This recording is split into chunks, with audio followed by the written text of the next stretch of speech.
бичлэгийн чанар нь хэр байх шиг байна. Бас дуу хэр сонсогдож байна.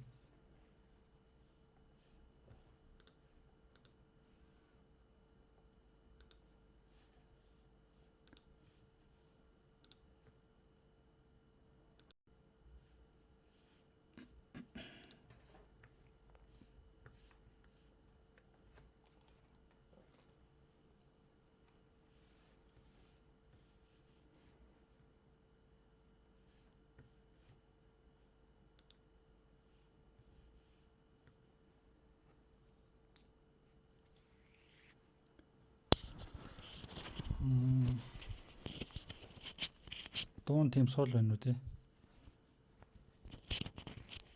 Одоо яаж байна?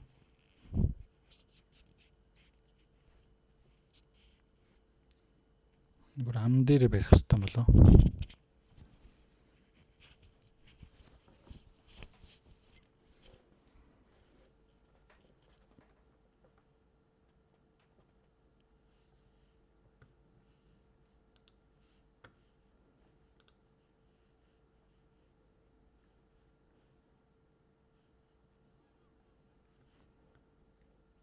За энэ яг Discord дээр жоохон бүдгхэн байж магадгүй.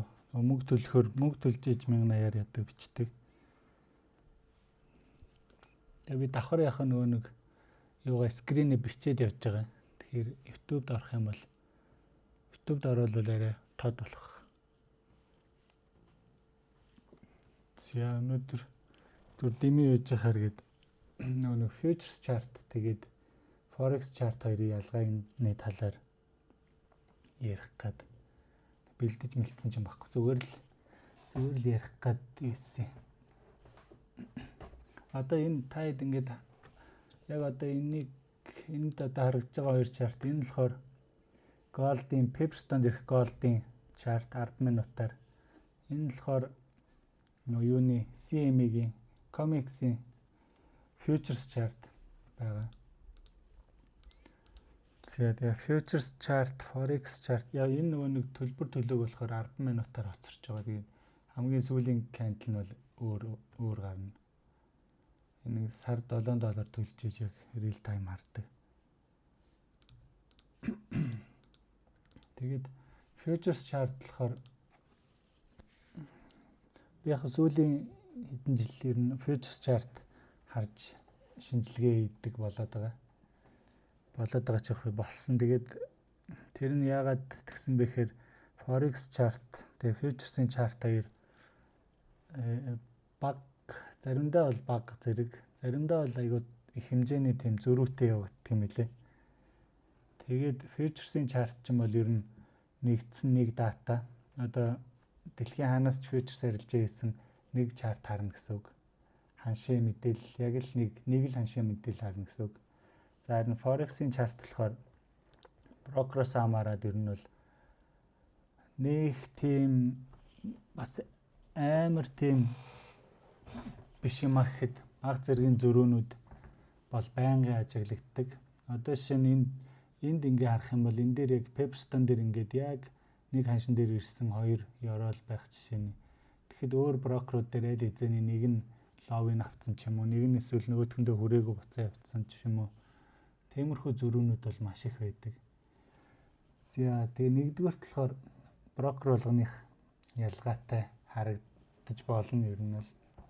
За тэгээ хоёр дахь том ялгаа нь гэх юм бол брокерийн чартууд фьючерсийн чартнаас бас ялгаатай. Тэр нь бол бас нэлээд юу юм бэ лээ. Бас ингээд нөлөө үзүүлэхүйц хэмжээний ялгаатай байдгийг анзаараад тэгээ тэрнээс хойш ер нь futures chart харддаг болсон.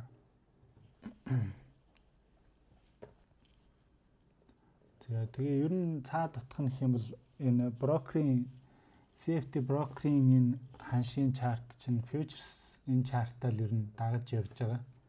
Хамгийн гол яг бодит chart бол ер нь энэ futures-ийн нэгдсэн энэ exchange дээр арилжаалагддаг энэ дата бол яг бодит дата гэсэн үг. За харин брокерийнх нь болохоор өөрсдийн нөгөө нэг ханш нийлүүлдэг. Одоо бид нар ямар нэг брокер руу ингээд ороод харах юм бол бүгд нэг тийм байгаа нөгөө нэг ханш нийлүүлэгчд, манай ханш нийлүүлэгч ханшаа авдаг газрууд гээд нэг баахан том банкуудын нэртэй ч юм уу байгууллагуудын нэртэй тийм листүүд байдаг. За тэгэхээр бид нар тэндээс ханшаа авдаг гэсэн үг. Тэд нар нь болохоор энэ фьючерсийн чартыг дагаж CFD гэдэг чинь өөрөө нөгөө нэг contract for difference гэдэг шал өөр төрлийн тийм одоо фьючерс чарт ч юм болохоор санхүүгийн зах зээл дотроо нөгөө нэг үн цасны зах зээл дотроо үүсмэл үн цас гээ явдаг. За брокерийн одоо энэ CFD чарт чинь бас нэг төрлийн одоо үүсмэл тийм CFD дээр үүсгэсэн бас нэг тийм ханших юм уу, ер нь нэг тиймэрхүү утгаар хэлж бараг болох байх та. За тэгээ нэг тиймэрхүү ингээд тэгэхээр ер нь энэ фьючерсийнх нь яг бодит ханш энэ бол яг фьючерсийн чартыг дагаж хөдөлж байгаа. Гэхдээ брокер дээр хийж байгаа гүйлгэнээс гаргасан тийм чарт гэж ойлгол бараг болох байх та. За тэгээд энэ болохоор трейдинг вью дээр юу байдаг юм одоо өөрийнхөө томьёололоор ч юм уу юм чарт гаргаж болдог. Тэгээ одоо шинэ энэ дээр болохоор миний хийсэн юм зүгээр маш энгийн фьючерсийн голдын чартнаас хасах нь Pepperstone голдын чарт гэдэг ингээд энэ одоо энэ дээр дарахаар ингээд нэмэх хасах үржих байх гэж гараад ирдэг. Тэгээд зүгээр ингээ хасангуут би яг энэ хоёр ханшийн зөрүүг нь л харуулж байгаа гэсэн үг. За тэгээ ингээ харах юм бол ер нь бол ханш бол ингэж амар зөрүүтэй хөдөлтгөө гэсэн үг. Энэ нь баг өөрөө нэг ханш байгаа сте. Тэгэхээр энэ нь юу гэсэн үг вэ гэхээр фьючерсийн чартыг дагаж хөдөлж байгаа Forex-ийн CFD чарт маань ер нь энэ ханшаас ийм хэмжээний савлгаатай дээшээ доошоо хөдөлтгөө гэсэн үг.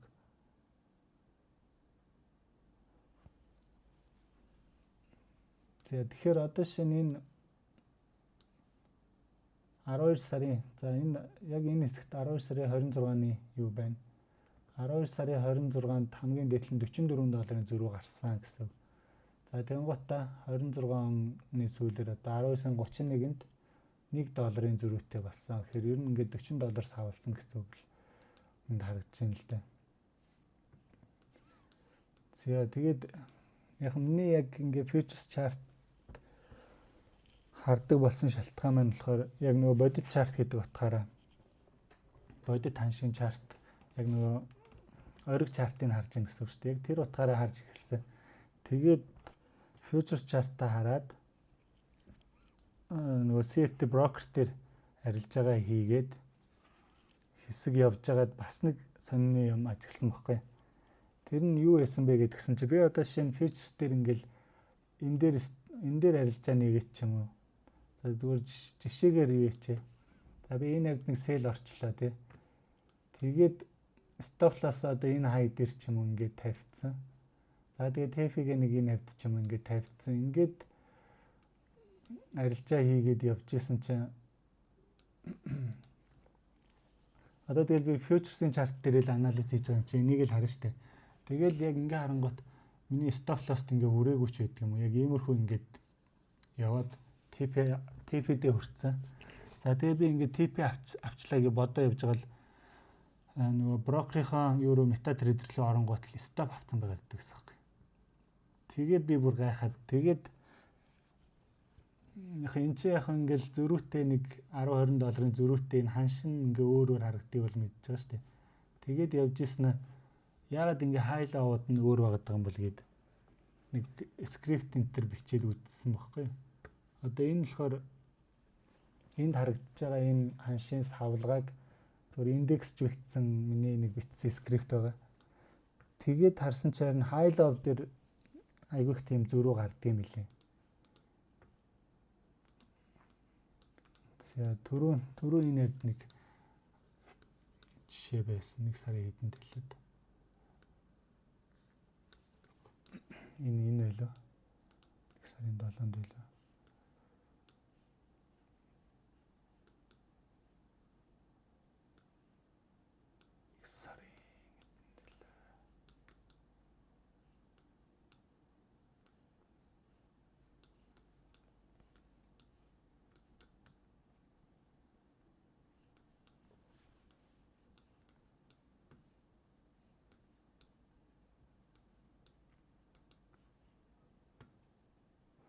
Одоо жишээ нь энэ байна л да. За энэ хаяг авчие. Тэнгуут энэ хаяг чинь биш юм уу?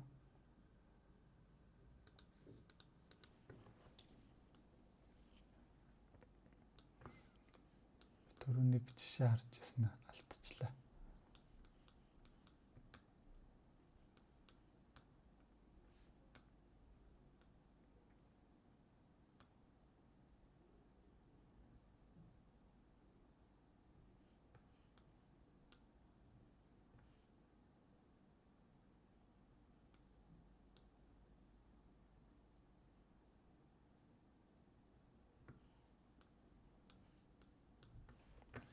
Цагаа жоох солиод үз.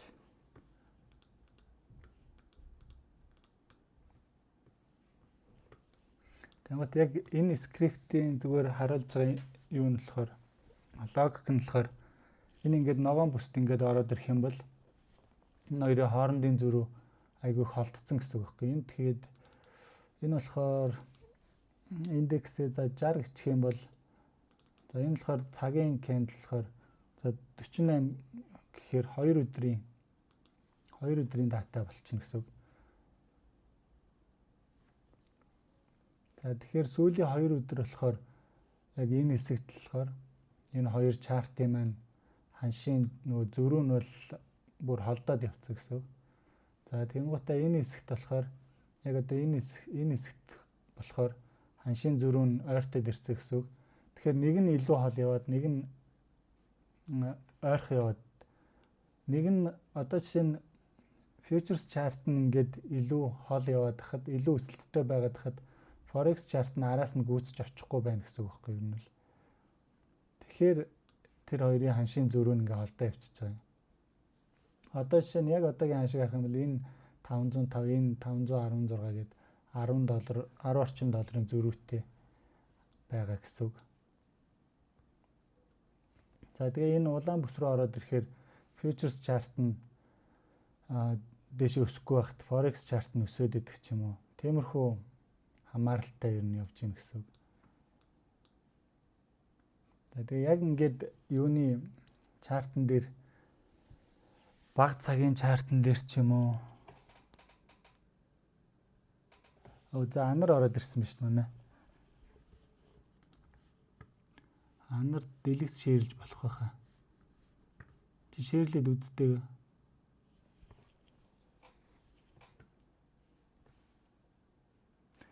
Дэлгэц шеэрлж болж байвал энэ хоёрын ялгаа гоё тайлбарлаад өгье гинэ. Мэргэжлийн хүн ороод ирсэн байна.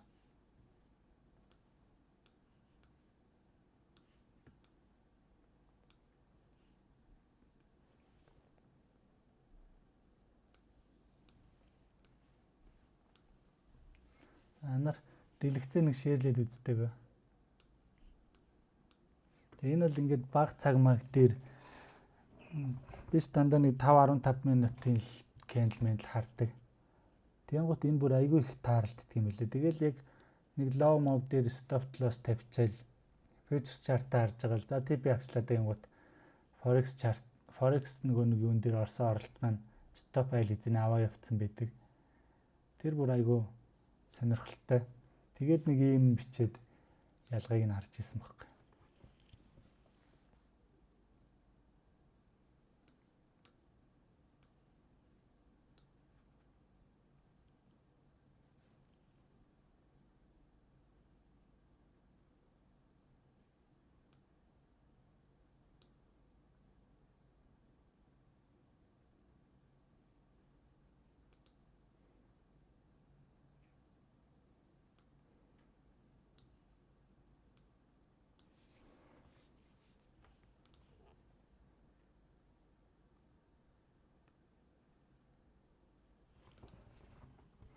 Анар скрин шеэрлж болохгүй нүү?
энд бас нэг жишээ харагдчих шиг байна одоо.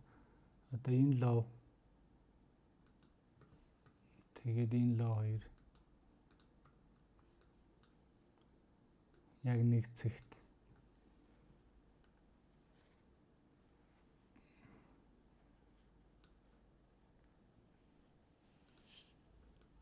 Анарыг тайлбарлалт хэдүүлээ харж лээ. Одоо шинэ энд ингээл stop loss юм уу TP байхад одоо энэ future-ийн chart-н дээр ингээд энийг ингээд авч яхад forex chart нь ингээд авахгүй байх. Заримдаа эсэргээрээ futures нь хүрээг багт forex нь өрцөн байх. Иймэрхүү жишээнүүд бол айгүй их тааралд юм лээ. Тэгээд энэ нэг индекс шиг юу болохоор бас за энийг 15 за 100 болгоч. Энэ 100 болгоод байгаа нь болохоор сүүлийн 100 энэ candle-ны дунджаар ингэж индекс болгож байгаа гэсэн үг. Тэгэхээр за яг энэ хэсэгт болохоор futures chart нь ингээд өсөлттэй байхад forex chart нь бага өссөн гэсэн үг. За энэ хэсэгт болохоор futures нь ингээд жоохон өсөхгүй явахгүй байхад forex chart нь илүү гүйцэд ирсэн гэх юм уу одоо юу нэрээ. Тэрийг ингэж индекс болгож ингэж харсан.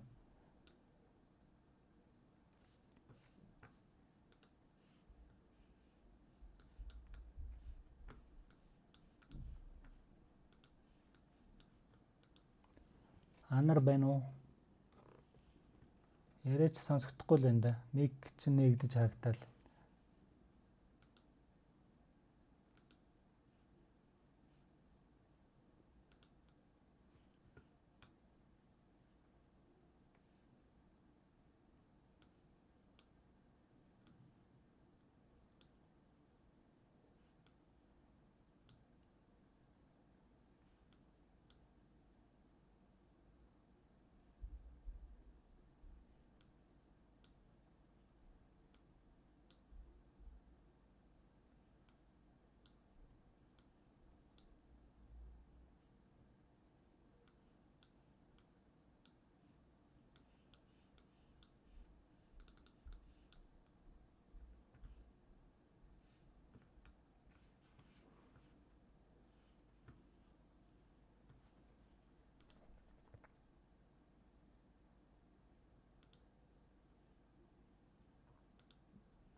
Скрин шеэрлдэг юу нь байна уу? Сонголт нь байна уу? Эсвэл рол энтер өгч яах юм болоо?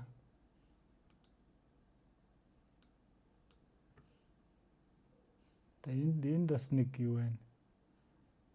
Энд дээр болохоор lower low хийсэн багт энд болохоор higher low хийгээ явцсан байна.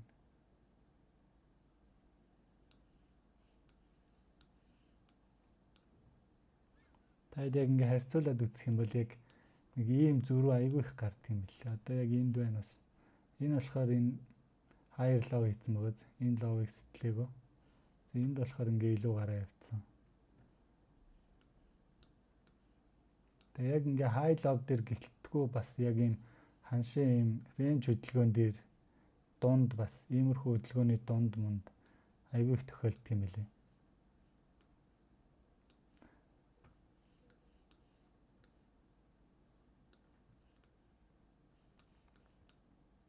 Яг нэг ийм огцом хөдөлгөөн дээр айгүй их гарч ирнэ бас. Яг одоо энэ шиг ч юм уу те. Одоо ингэж огцом унцаад нэг нь бүр энэ хүртэл фулбэк хийж яхад нөгөөх нь эндээсээ буцаа явчихдаг ч юм уу. Тиймэрхүү жишээнүүд бол айгүй их. Би болохоор яг high low дээрхийн л хайгаад байгаа юм. Тэг яг энэ индексийг ингээ харах юм бол ингээл ногоондоо ингээд удаад эхлүүл ер нь энэ байна. Байна. Энэ заавал push to talk гэдэг дээр дарж иж ярьж болно гэсэн үг шиг. Тэр юу нь болохоор чиний тохиргоон дээр байгаа хаа. Тэрийг болиулаад идэх. Болиулсан чинь заавал нэг эндээс нанаас тохиргоо хийх хэрэгтэй гэнэ. Тийм үү. Зяач. Push to talk.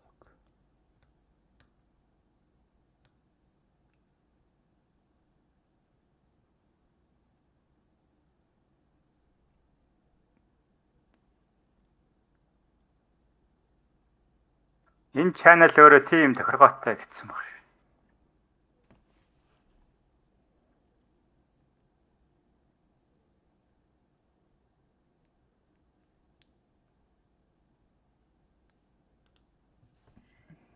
За одоо яаж вэ?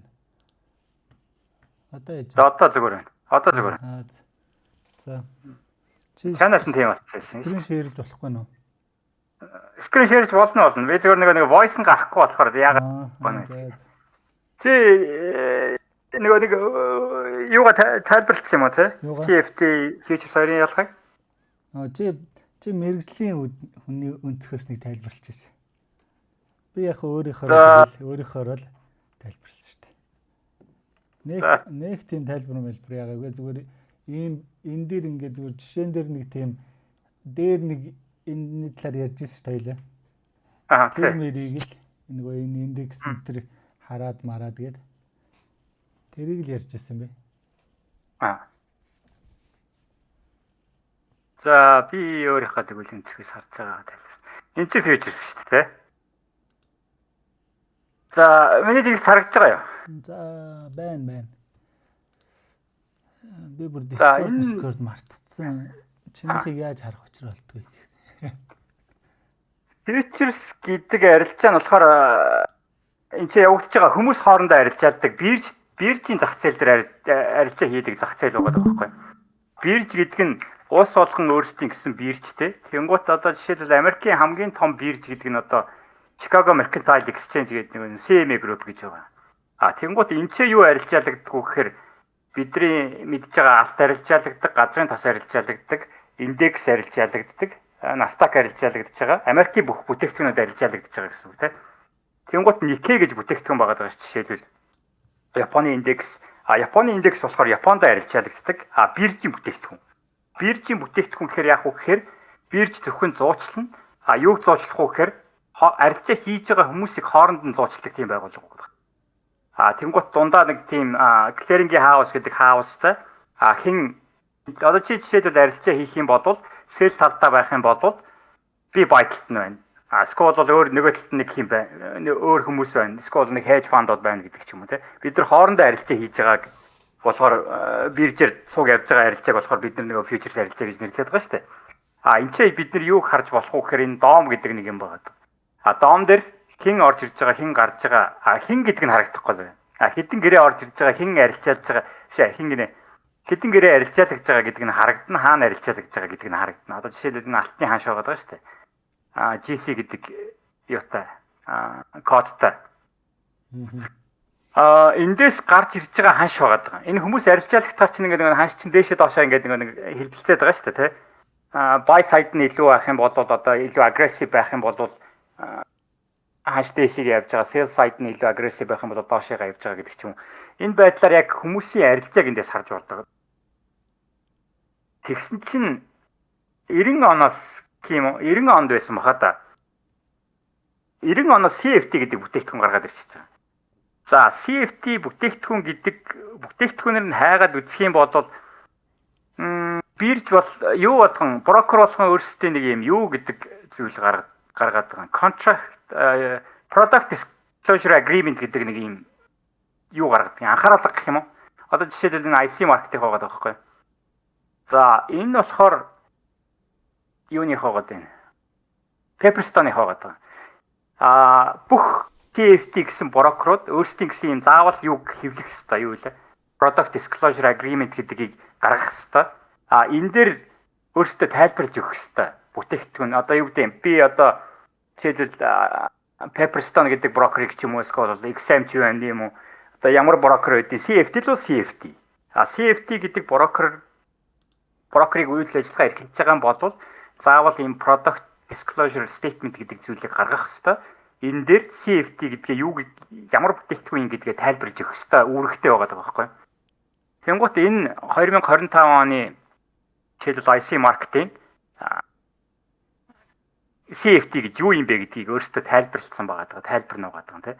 Тэнгуут ийшээгээ ороод харах юм бол энгийн үгээр бол IC market гэдэг компани брокер энэ CFD гэдэг бүтээгдэхүүнийг гаргаж ирж байгаа. Тэгэхээр энэ бүтээгдэхүүнийг гаргаж ирээд яаж байгаа юм гэхээр энд болж байгаа ханшийг копидж аваад CFD гэдэг ханш болгонгуудаа хүн өөрсдөө тэр ханшийг харилцагчийн эсрэг гэх юм одоо яг эсрэг гэхгүй юм л да. Би чамд зарж болоод байгаа. Чи миний эсрэг байна гэж ойлгоод байна. За би жишээлбэл IC market байлаа гэж бодъё л та. Тэнгуут би IC market байгаад чи миний харилцагч болох юм бол чи мөнгө алдах юм бол би чамд өгнө. Чи мөнгө олох юм бол би чамаас авна гэдэг ч юм уу те. Хоёулаа хоорондоо ийм гэрээ хийж байгааг CFD гэж нэрлэдэг байгаа байхгүй юу? Тэгтээ тэгвэл юу арилжаалаад байгаа юм? Ямар ханшин дээр үндэслэж хоёулаа алт гэдэг одоо алтны чи юу байгаа даа штэ. Код нь заав гэдэг нэг юм код.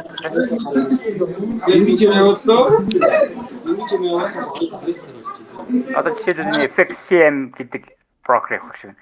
Энэ ханшийг хаанаас аваад байгаа юм гэхээр энэ futures гэдэг биржээс чиний нэг хүний нэг юу нээр чанга. Би хаачлаа. Агтаг болж байна да. Би өөрөө хаацсан юм тэгвэл өөртөө хаацсан юм. Би хаачихё чи ярьж.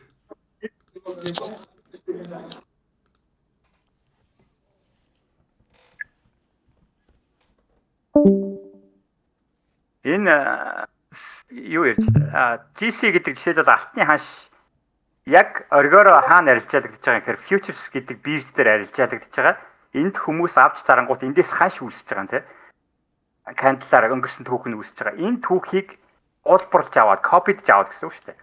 Копидж аваад энэ юун дээр тавьчихж байгаа. CFD гэдэг бүтээгдэхүүн дээр тавьчихж байгаа. Тэгээд тавьж яах гээд байгаа юм гэхээр брокер нь чамд арилжааг хийх саналыг тавиад байгаа гэж ойлгох гээд байгаа юм тийм.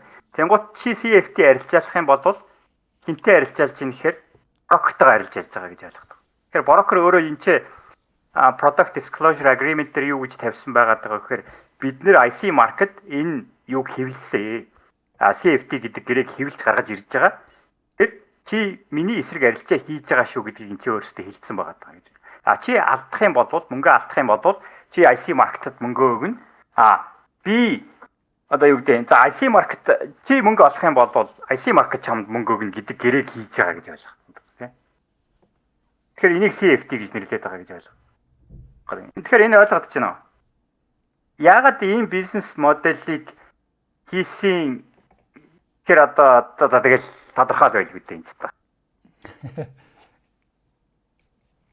Өнгөрсөн арилжаасан хуулгаа харчих би хүмүүс хэлээд байдаг шүү дээ. Өнгөрсөн арилжааныхаа хуулгыг харчих. Тэгээд ягаад брокер чиний эсрэг арилжаа хийгээд байгаа чинь арилжаа яг брокер чиний эсрэг яг угтаа бол брокер чиний эсрэг арилжаа хийгээгүй шүү дээ. Чи өөрөө брокер дээр очиж арилжаа хийсэн. Гэхдээ алдагч чинь хаашаа яваад байгаа гэдэг асуудал тэнцээ байгаад байгаа гэж ярих гэдэг. Хэрвээ чи futures дээр арилжаа хийхэд ямар ялгаа байгаад байгаа юм гэхээр чи хүмүүстэй арилжна гэсэн үг. Чиний алдагч миний олд болно. Миний алдагч чиний олд болно. Хүмүүс хоорондоо арилжаа хийж байгаа учраас энийг дунд нь зурчилж байгаа байгууллага нь болохоор энэ CME гэдэг групп байгаад байгаа. Тэгээ futures дээр бол ямар нэгэн spread гэж зүйл байхгүй. Swap гэж зүйл байхгүй. Тэгэхээр бирж тэхгүй эндээс нөгөө нэг дундын юугаа авна. Шимтгэл гэдэг нэг юм байгаад байгаа. Тэгэхээр spreadгүй арилжаа хийдэг. Шимтгэл нэг жижигхэн нэг 0.1 хэд мэдтэй нэг амар за жишээлбэл нэг алтны демо болохоор би нэг алтны гэрээ нээчихсэн. За нэг алтны гэрээ жишээлбэл $20 хөдөлж байгаа. За шимтгэл нь $1 жилүү дээ. Хэдэн доллар ч $1 ч арай биш ээ. Миний микро гэрээ $5 орчим байдаг баха. Тэгэхээр нэг юу одоо жишээлбэл нэг тик нь 10-аар хөдөлдөг гэрээтэй мөртлөө шимтгэл нь нэг $5 төлдөг ч юм уу те. Тэгэхээр зардлын хувьд бол фичерс бол хамаагүй хэмнэлттэй. Swap гэж төлөхгүй учраас чи хэдчтэй удаан барьсан ч болно. Барайл байвал барайл байдаг. Тэгээ хүмүүстэй арилжаа хийж байгаа. За CFD брокерийн нэг сул тал нь болохоор яагаад байгаа юм гэхээр чи брокертойгоо арилжаа хийж байгаа. Брокертой мөнгө өгж байгаа авж байгаа. Тэгээд брокер чинь мөнгө чинь өгчих болно. Заримдаа энэ дээр ингээ бичсэн байдаг шүү дээ. Хамгийн аимшигтай нь. Бид нэр мөнгө чи өгөхгүй байж магадгүй шүүгээ бичсэн байдаг шүү дээ. Тий би наадхан дээр чинь юу яач. Би нэр юу яасан юм аа. CFD брокер дээр одоо нэр мэрийг хэлээд их юм. Манайч бас байдаг юм. Тэгээд тэр брокер дээр бандалсан. Гэтэ би яг мөнгөө бол авцсан л байсан л да. Мөнгө авсны дараа намайг нэг сонин шалтгаан хэлснээ бандцсан штэ. Би нөгөө шалтгааны мартчихжээ. Тэгээд угаасаа брокер мундсан биш хэл тэр чигтэн тэгэл хайсан. Ер нь бол тэгээд мөнгөө чи өгөхгүй бандчих чадхаар л юм бэл. Эйгүү. Тэгэхээр энэ дээр бичсэн байгаа шүү дээ. Counterparty risk. Бид нэр эсрэг талд чинь байдаг шүү. Тэгэхээр жоохон болгоомжтой тий эрсдлээ хадаж ардахгүй бол гэдэг байгаа шүү дээ. За гэтээ нэг яг CFD гэдэг өнцгөөс нь харах юм бол энэ яг давуу сул талын ярих юм бол энэ бас давуу талтай CFD брокерууд. Давуу тал нь юу байгаад байгаа юм гэхээр нэг бутархаагаар арилжаа хийж болдог. 0.1 мег гэдэг нэг юм бутархаа тоонууд байгаад байгаа шүү дээ. Энэ дээр futures гэрэн дээр болохоор заавал чи нэг хүнтэй л арилжах хэрэгтэй. Тэгэхээр заавал нэг л гэдэг тоо байгаад байгаа. Бутархаа гэж байхгүй. Микро гэрэнүүд гэж байгаа, жижиг гэрэнүүд гэж байгаа. Тэгэхээр заавал хүнтэйгээ арилжаа хийж байгаа учраас нэг гэдэг тоогоор явдаг. CFD болохоор нэг тийм хүнтэй арилжаагүй учраас 0.1 мег гэдээ бутлаад хайцсан. Хэрвээ чи энэ дээр нэг ийм асуудал байгаа юм. За ашигтай арилжаалдаг арилжаач юм бай гэж төсөөл л да. Энэ дээр те. За атан дээр ч юм уу ерөнхий нийт дүнгээр ашигтай гардаг арилжаач юм байлаа гэж яах вэ гэхээр CFD брокер нь цаашаага хеджлэх хэрэгтэй болно гэсэн үг те. Хеджлэх гэдэг нь одоо нэг эсрэг позишныг нээх хэрэгтэй. Тэрийг хийхдээ энэ юун дээр хийдэг болж тарах гэдэг байхгүй юу лээ. Фьючерс дээр эсвэл бол ийм тусдаа хүмүүс байдгийг. Одоо байгууллагуудтай хүмүүс биш. Тэр хүмүүс нь яадаг вэ гэхээр брокероос тэр нэг юунуудыг авдаг юм. Гэрэнүүд харилцагчийг авдаг гэх юм уу? Наад харилцагчаа надад өгчхөө юутай нөгч. Тэр брокер нь болохоор өөрсдөө шийдээд за энэ харилцагчийг явуулахгүй юу гэдгийг өөрсдөө шийддэг. Гэхдээ брокер бол нэлээд том шаардлага нь бол CFD брокер эхлэхдээ бол нэлээд том брокер биш ээ. Нэлээд том капиталтай байх хэрэгтэй гэдэг нэг тийм шалгуур байгаа шүү дээ. Тэнгуут нэг их CFD брокер ч одоо нэгийг гэрцэн 30 гэдэг леврежийг бол өөрсдийнхээ юун дээр тавьчихсан байгаа даа. Яг үндсэн нэг Австрал, Европ, Америкт бол CFD 20-тай арилжаал болдоггүй. За Европ, Австрал бол нэгийг гэрцэн Англид бол нэгийг гэрцэн 30 гэдэг леврежээр явж байгаа бах тий. Тэгэхээр нэг энэ леврежийг арилжаалж байгаараа одоо юу гэдэг нэг юунуудыг л бодоод байгаа юм л да нэг хит их хүн орж ирээд нэгийг гэрцэн 500-аар арилжаа хийгээд хүн алдагдал учруулад байгаа учраас энэ нэг брокертер ингэсэн байна. За брокертер яг CFD брокерт би та нарыг бити арилжаал гэж байгаа юм биш. Энэ бол би ч өөрөө CFD брокертер ажиллаж исэн. Тэгээд CFD брокертер бас арилжаа хийдэг байгаа байхгүй. Гэхдээ CFD брокертер нэгтээ юуг анхаарах хэвээр гэхээр юуг л анхаарах хэвээр юм шүү. Хэр их капиталтай юм, хэр их найдвартай брокер вэ гэдгийг шалгахын тулд нэг Австрал дээр бүртгэлтэй юу, Англи дээр бүртгэлтэй юу, юун дээр бүртгэлтэй юу гэдэг нэг юм байдаг шүү дээ. Тэрийг нь шалгаад тэнцээ хэр их капиталтай юм гэдгийг шалгаад за капитал нь байгаа юм бол за энэ бол сайн брокер байна. Тэгэхээр мөнгөө найдвартай бол өгөх юутай юм байна л гэж шалгах юм байна. Тэрнээс яг нэг арлын нэг эвгүй брокерлоо явчихвал нэг чиний хэлжсэн шиг мөнгө өгөхгүй байх амар өндөр магадaltaй байгаа байхгүй. Алдагдал. Гэх юм бол мэдээ чамаас алдагдлыг чинь аваад байна. Гэхдээ ашиг хийх юм бол чамд буцаагаад өгөхгүй байх магадaltaй гэж хэлэх гээд байгаа. Тэгээ ер нь бол ингээд энэ санхүүгийн зах зээл хөгжсөн улс орнууд бол леврэж нь 30-аас илүү гарахгүй гэдээ бүр хуульчлаа заасан байгаа тий. Тэнгуут 30-аас Тэнгуут нөгөө гарууд явахтай тэгэл нөгөө алдагдaltaй хүмүүс шуналтай нөгөө нэг өндөр дүнгээр орох сонирхолтой хүмүүсээ алдахгүй тулд бүгд л нэг салбараа тэгэл юу руу нөгөө нэг сэцэл мэцэл рүү явуулчихж байгаа юм нөгөө нэг арлын нөгөө юу руу.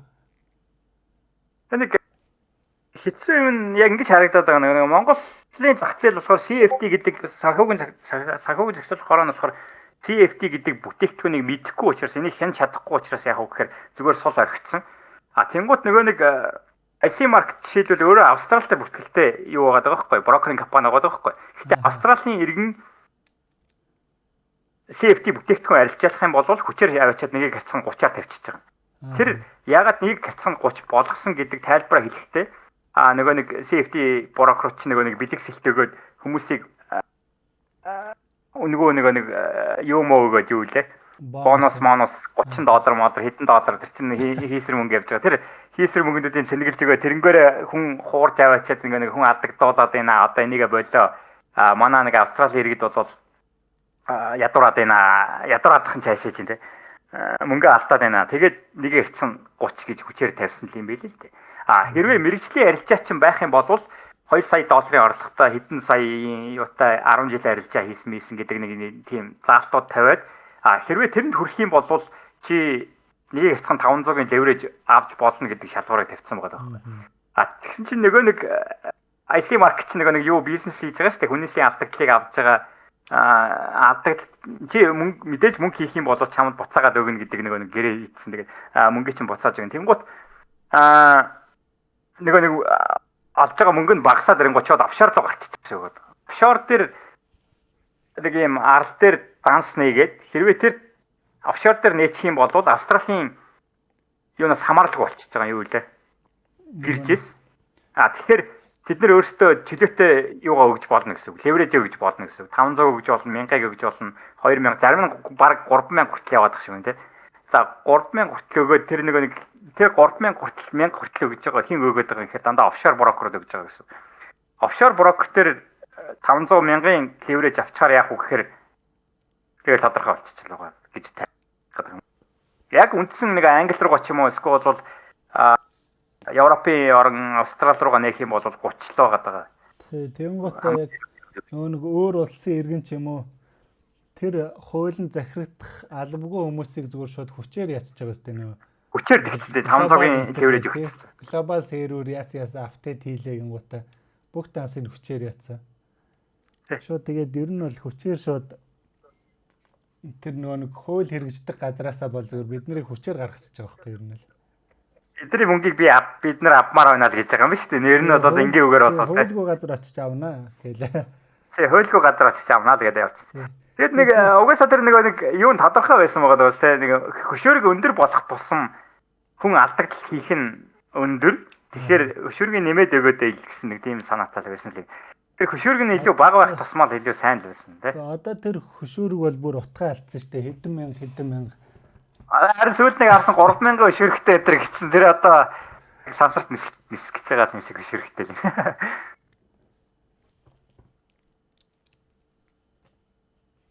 Төрөний нөгөө нэг Futures CFD хоёрын чарт зөрөөд байна гэд би ярьсан шүү дээ. Тэгээд нөгөө high low дээр стоп аваад зарим нь авахгүй юу яагаад байна гэдэг дотоо эргээд мэргээд. Order filled. Энэ дээр бас нэг юм хамгийн аюултай юм бичсэн байгаа даа. Contract for энэ нэг бүтээгдэхүүн тайлбарлах та бид нар өөртөө ханшаа зохиож чадах шүү гэж бичсэн байгаа. Гэтэ энэ чи тэнтэй маргалдаж чадахгүй байгаа даа. Ягаад гэвэл чамайг орхоос өмнө аль хэдийн гэрэн дээр бичсэн байгаа даа байхгүй. Чи маргаж чадахгүй байгаа даа. Ягаад гэвэл гэрэн дээр байсан. Бид нэр сая нэг юу болсон шүү дээ. Хоолт болсон шүү дээ. Future-ийн биржүүд өөрсдөө нэг хаагдаад бүх бүтээгдэхүүнүүд зогссон шүү дээ. Тий. Тэнгууд дагаад бүгдээрээ зогссон шүү дээ. Энд чинь нэг CFD-нд чинь тий. Тэр үед дээр болвол өөрсдөө хэлээд байна. Тэр үед дээр болвол бид нэр ханшиг зохиож чадаа шул гэсэн байл.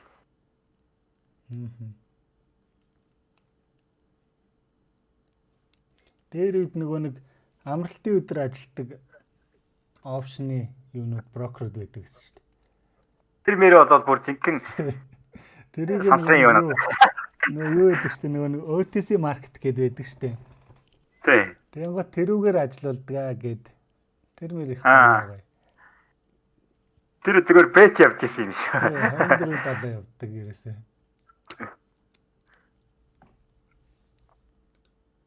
Энэ дээр өөрсдөө ч хилцсэн байдیں۔ Нэг бид нэр futures гэдэг биржээс юугаа авч байгаа шүү. Заавч. Тэн чинь хинэттэй futures чинь нөгөө margin зарчийн цаанаасаа нэг margin-ыг тодорхойлохдоо яаж тодорхойлдгоо гэхээр нэг гэрээний цаана ийм бүтээгдэхүүнийг илэрхийлж байгаа жинхэнэ бүтээгдэхүүнийг илэрхийлдэг тийм нэг тоотой байгаа байхгүй. Одоо жишээлбэл алтны ханших юм бол нэг гэрээ нь он залтыг илэрхийлж байгаа. Тэгээд энэ гэрээний хугацаа дуусахад яг үг гэхээр нөгөө нэг авч байгаа тал нь энд нэг авч байгаа тал нь яг үг гэхээр 100 он залт авна нэг гэрээнээс нөгөө зарж байгаа тал нь яг үг гэхээр 100 он гарах тийм үүрэгтэй гэрээ байгаа байхгүй. Жинхэнэ бүтээгдэхүүн арилж яадаг тийм уул нь үндсэн. Энийг би нэг олон аль болох нэг юун дээр ярил гэж бодсон. Одоо жишээлбэл нэг шинжилгээ хийж байгаа шүү дээ хүмүүс чинь те. Юу авч зарж байгаагаа мэдэхгүй ингээл нэг зураас мороос татцсан ч юм уу. За яг тэр зураас мороос татах нь ч өөрсдийн нэг асуудал байгаа. Гэхдээ энэ нэг цаана юу болж байгаа гэдэг процесс дунд тийм болоод байгаа байхгүй. Энд чи авч байгаа зарж байгаа хүмүүс арилжаа хийхээс илүүтэйгээр цаана бас нэг бүтээгдэхүүн авч зарж байгаа гэдэг юм байна. Одоо жишээлбэл би энэ дээр нэг гэрээ авчих юм бол энэ өөрөө гэрээг юуг илэрхийлэх үү гэхээр би 100 он залтыг 2 сарын дараа алтны гэрээ чи нэг 2 сараар авч байгаа бох те 2 сарын дараа энэ одоо энэ чинь евро орцсон шүү дээ. Газрын тас орцсон шүү. За газрын тас болохоор 1000 баррелаар явж байгаа. Газрын тас гэдэг бүтээгдэхүүнийг би 57 гэдэг ханш дээр сарын дараа чамаас авъя гэж би гэрээг хийгээд байгаа байхгүй. Тэнгуут энэ дээшээ доошоо явж байгаа үнэ хамаа байхгүй. Юун дуусчих юм бол газрын тасны гэрээний хугацаа нь all hour гэдээ дуусчих юм бол би чамаас очиж юугаа авна гэсэн. Газрын тас авна гэсэн. Нөгөө талд нь зарж байгаа талд нь надад газрын тас өгнө гэсэн. Тэнгуут энэ хоёрын гэрээг зүгээр л нэг энэ бирж зуучилж байгаа. Тэр нэг газрын тасны юунууд нь ч үүдийн чи нэг агуулгатай. Тэгээ агуулгаас очиж нэг юунууд авдаг байгаа байхгүй. Газрын тасаа ч юм уу скол бол алтаа хоорондоо солилцдог байгаа байхгүй. Тэнгуут бид нар арилжаач чинь ойлгохтой юу гэж ойлгоод байгаа гэхээр энд ажиллаж байгаа бүх хүмүүс ашиг хийхин төлөө зүгээр арилжаа хийгээд байгаа мэн л гэж ойлгоод байгаа шүү дээ. Тэгэхээр чи өөрөө буруу болчих. Энд чи ашиг хийхин төлөө биш байгаа байхгүй. Тэр нэг цаана олж байгаа газрын тос алт гэдэг бүтээгдэхүүнийг хоорондоо солилцоод байгаа тийм үйл явдал болж байгаа. Бид нар дунд нь яаж оролцоод байгаа юм гэхээр би энд нь авчлаа, энд нь гаргаад зарчлаа гэдэг нь өөр хүнд тэр гэрээгээ шилжүүлээд өгчөж байгаа л гэж ойлгох гэдэг. Тэгэхээр би болол тэр нэг газрын тос ч юм уу алтыг авах ямар ч сонирхол байхгүй. Нэг Америкт очиад би алт авъя гэгээгүй. Яах гэдэг юм гэхээр эндээс дундаас нь ханшийн тэр зөрүүнээс нь нэг дундын зуучлагч байдлаар эрсдлийн аваад тэр зөрүүнээс л би ашиг хийж байгаа л гэж ойлгох гэдэг. Тэгэхээр энэ чинь орцсон. Нөгөө юу ч нугасаа юу одоо нэг арилжааны спот гэдэг чинь болохоор би шууд очиод алтаа ч юм уу ойлоо шууд гар дээр авж байгаа хэлбэр. Гар дээр авж байгаа хэлбэр. Зүгээр энэ фьючерсийн одоо ирээдүйд ингээд энэ гэрээ дуусгар болоход би бүтээгдэхүүний гар дээр авна гэсэн чи надад өгнө гэсэн гэрээг л арилжаад байгаа шүү дээ. Тий, гэрээг л арилжаад байгаа юм тий. Энэ гэрээ чинь угаасаа өөрөө дуусах хугацаатай. Тэрнээс өмнө бид нэр зарж юу яах үүрэгтэй тий. Тий. Тэнгуут бидний бит бүтээгдэхүүнүүд бол тэр цаана агуулгатай ч юм уу нэг газараа байгаад байгаа. Тэрийг л бид нар зүгээр эзэмших одоо эрхийн ч гэдэг юм. Гэрээг нь хоорондоо арилжаалаад солиод. Тэгээ би угаасаа гар дээр алт авахгүй болохоор угаасаа бидний чинь авч дараал дундаас нь ашиг олоод байна гэдэг нь. Тий. Энэ агуулгад нөөгээд байгаа шүү дээ. Нэг цаана юм зарж байгаа юу илээ. Нэг амар том агуулгад энэ тэнгүү барьцсан. Тэгэл тэнцэнэ ойж очиж хоёр тал нь заавал нэг маржинаа хангах, нэг тал нь хоёулаа маржинаа хангаж байгаа шүү дээ. Маржин гэж байгаа. Маржин гэдэг нь хэрвээ чи би чамаас газрын тас авах гэж байгаа. Тэгээ газрын тасаа чи өгөхгүй болвол би маржин гэдэг бүтээгдэхүүний биш маржин гэдэг мөнгөийг чинь дэнчин болгож өөр дээрээ авч байгаа. Тэгээд тэр мөнгөийг чинь бүтээгдэхүүн солилцоогүй болмаас би чамаас тэрийг нөхөн төлбөр болгож авна шүү гэдэг тийм дэнчин тавьж байгаа гэж ойлгох байгаа. Тэр чинь өөрөө дэнчин гэдэг үг шүү дээ. Дэнчин гэхээр хоёулаа нэг бүтээгдэхүүнээ солилцох болсон чинь нэг чамд ашиггүй надад ашигтай тал дээр эргэцсэн байвал яах юм бэ гэдэг яваад. Тэнгууд заавал хоёулаа дэнчин гэж байршуулах хэвээр. Тэгээд дэнчингээ байршуулад арилж байгаа хий. Тэрийг болохоор CFT дээр юу гэдээ оруулах гэдэг л тэр чинь. Мартинараа байдаг шүү дээ. Тийм маржинараа. Тийм маржинараа байгаа. Уул нь бол маржин гэдэг үндсэн хан тэр байгаа байхгүй. Хэрвээ чи надад бүтээгдэхүүнээ өгөхгүй морчих юм бол би дэнчигч нь аваачаад биржээс авна шүү. Бирж өөрөө тэр дэнчигч нь хоёр талаас нь авна. Бүтээгдэхүүний нэг газар нь авчна. Тэгээд тэрний хуцаа дуусангууд хоёулаа очиж бүтээгдэхүүнээ солилцсон л гэдэг үүрэгтэй л байгаа. CFT дээр чинь маржин болохоор юу гэдэг штэ. Одоо тэр дэнчингээ чинь манай брокер гаргаж байгаа шүү гэж хэлж байгаа юм шиг байдаг штэ ер нь бол тий. Энийг уншсан чи аюу сонин тайлбартай юм байл. Тэгээд яг юу гэж тайлбарлагдсан ойлгохгүй байгаа. Нэг баахан тоо бичсэн байгаа байхгүй.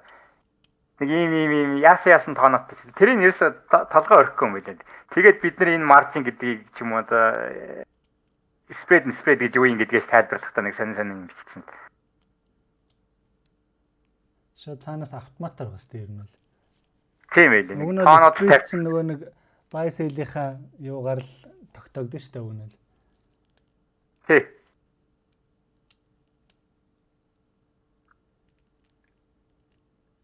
Тэр уул нь яг юуны хувьд арилжаа хийхэд бол CFT-ийн уул нь амралтаа энэ ч нэг криптогоор байршуулдаг ч юм уу эсвэл бол юм мөн дээр очиод байршуулчихж байгаа шүү дээ. Зүгээр нэг карт мартаар уншуулад нэг мөнгөө зингэлцдэг шүү дээ. Мөнгөө татаж авах нь амархан. Байршуулах нь амархан. Юун дээр болохоор айгүй их байцаал. Юун дээр данс нэгтэй бол айгүй их юм асууж байгаа. Гэхдээ дансаа нээчих юм бол нэг мөнгөө шилжүүлж авахтаа заавал банкар вайр хийх хэрэгтэй байгаа. Тэгээд мөнгө авахтаа ч гэсэн илүү найдвартай авдаг гэж ойлгох. CFT болохоор тэр их мөнгөөр арилжаалж байгаа бол яг CFT жоохон зүйл ба. Тийм хэл баг ер нь бол. Бага мөнгөн дээр бол яг Анараа чи Forex тэгээд CFT гэдэг хоёр үгний ялгааг тайлбарлаа та. Forex өөр зах зээл шүү дээ тий. Forex-ыг болохоор хүмүүс ингэж бодоод байгаа шиг байна. Би Forex дээр арилжаа хийдэг л гэдэг шиг байна. Гэтэ чи Forex дээр арилжаа хийгээгүй дөө. Forex гэдэг чи өөрөө гадаад валютын зах зээл, банкуд хоорондоо арилжаа хийдэг зах зээл байгаа байхгүй. Банкны өөрсдийнх нь систем гэж байгаа. Тэр нь интербанк хөлөөдийн нэг тийм систем байд юм лээ.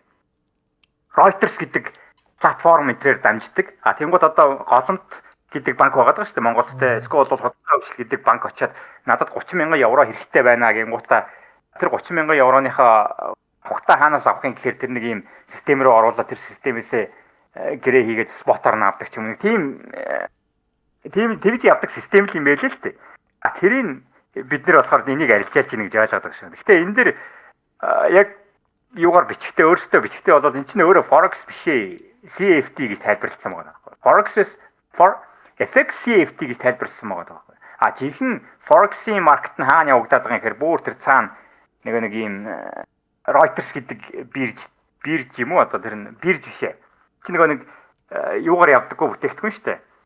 Биржийн бүтээгдэхүүн биш шүү дээ. Зүгээр банкуд хоорондоо нэг тийм нэгдсэн системээр хоорондоо арилжаалж идэг л тийм л leverage байдаг юм уу гүн тэрийг яг би харааг болохоор мэдэхгүй. Тэнгуут юу яаж байгаа сте нэг энэ бол одоо Forex-ийн зах зээл бол өдөрт тэдэн $1 триллион яадаг эргэлддэг том зах зээл. Харин тэр нэг тий хал өөр юм яриад тэнгуут тэрийг амар ашиглаж байгаа сте. Та яд ингээд Forex дээр тэдэн $1 триллион зах зээл оролцож байгаа. Та нарын мөнгө бол хинт ч анзаарахгүй энэ төргээ. Тий. Гол нь тэр нэг хэдэн тэрбумын зах зээл чинь шал өөр газар явагдаад байгаа байхгүй. Тэрийг андуураад ойлгоцсон юм шиг байна тий. Эсвэл бол мэдхгүй юм яриад тах шиг байгаа. Яг нөгөө нэг тэр нэг нэршлиг ашиглаад ингээд амар овжнаар ашиглаад байгаа байхгүй. Чи одоо шинэ яг нөгөө нэг ориг профирм гэдгийг тайлбарлаа та. Яг одоо бидний ингээ мөнгөө төлж данс авдаг биш. Профирм гэж юу юм? Профирм гэхэр нэг юм юуны байгууллагууд байгаа нэг хүмүүс суугаад өөрсдөө ширээтэй тэгээд ширээ дээр ихлэ төлбөр төлдөг тийм ширээнүүд байгаа. Эсвэл бол шалгалт өгөө тэнцээ тэрэн дээр бүр ямар ч юу ч мэдэхгүй хүнийг авдаг. Тэгээд тэрэн дээр их сургаж анханасаа сургаж аваад хэрвээ сайн байх юм бол шалгалтаа ингээд тэнцээд нэг сайн байх юм бол тэр ширээн дээр суулгаад олуулаад суугаад арилжаа хийгээд тэр санхүүгийн цаанаас нь хангаж өгөөд зааж өгөөд тэндээсээ олж ирсэн одоо юу гэдэг тэндээс хэрвээ ашиг хийх юм бол тэр мөнгнөөс нь тодорхой хэмжээний хувийг нь авдаг тийм суудал зардаг тийм одоо нэг байгууллага байгаа юм л та. Андаа их юун дээр арилжаа хийдэг. Фьючерс дээр арилжаа хийдэг. Ихэвчлэн бараг 100% шахам миний мэдхээр зав 95-аас 98% бараг л юу ах шүү гэдэг юу лээ. Скалп хийдэг. Фьючерс дээр ч юм уу те скол бол юун дээр опшн ч юм уу скол бол хувьцаа арилжаадаг шат нэг тийм forex дээр ордгоо тийм хүмүүс юм хэлээд. Андаа нэг мэрэгжлийн бүтээгдэхүүнүүд арилжаалж байгаа. Мэрэгжлийн бүтээгдэхүүн гэхээр илүү CFD биш. Юун дээр байгаа даа юу лээ. Options байгаа даа хувьцаан дээр их арилжаа хийдэг. Фьючерсүүд байгаа даа. Тэгээд нэг тиймэрхүү бүтээгдэхүүн дээр арилжаа хийдэг, ширээн дээр суугаад арилжаа хийдэг. Тийм л олон фирм байгаа даа. Гэтэ одоо бидний ойлгож байгаа нэг юунасаа бол хамаагүй өөр шүү дээ. Тэгэнгუთ тэр профирм гэдэг нэрийг л ашиглаад ингээл цааш нь бизнес модель гараад ирж байгаа сте.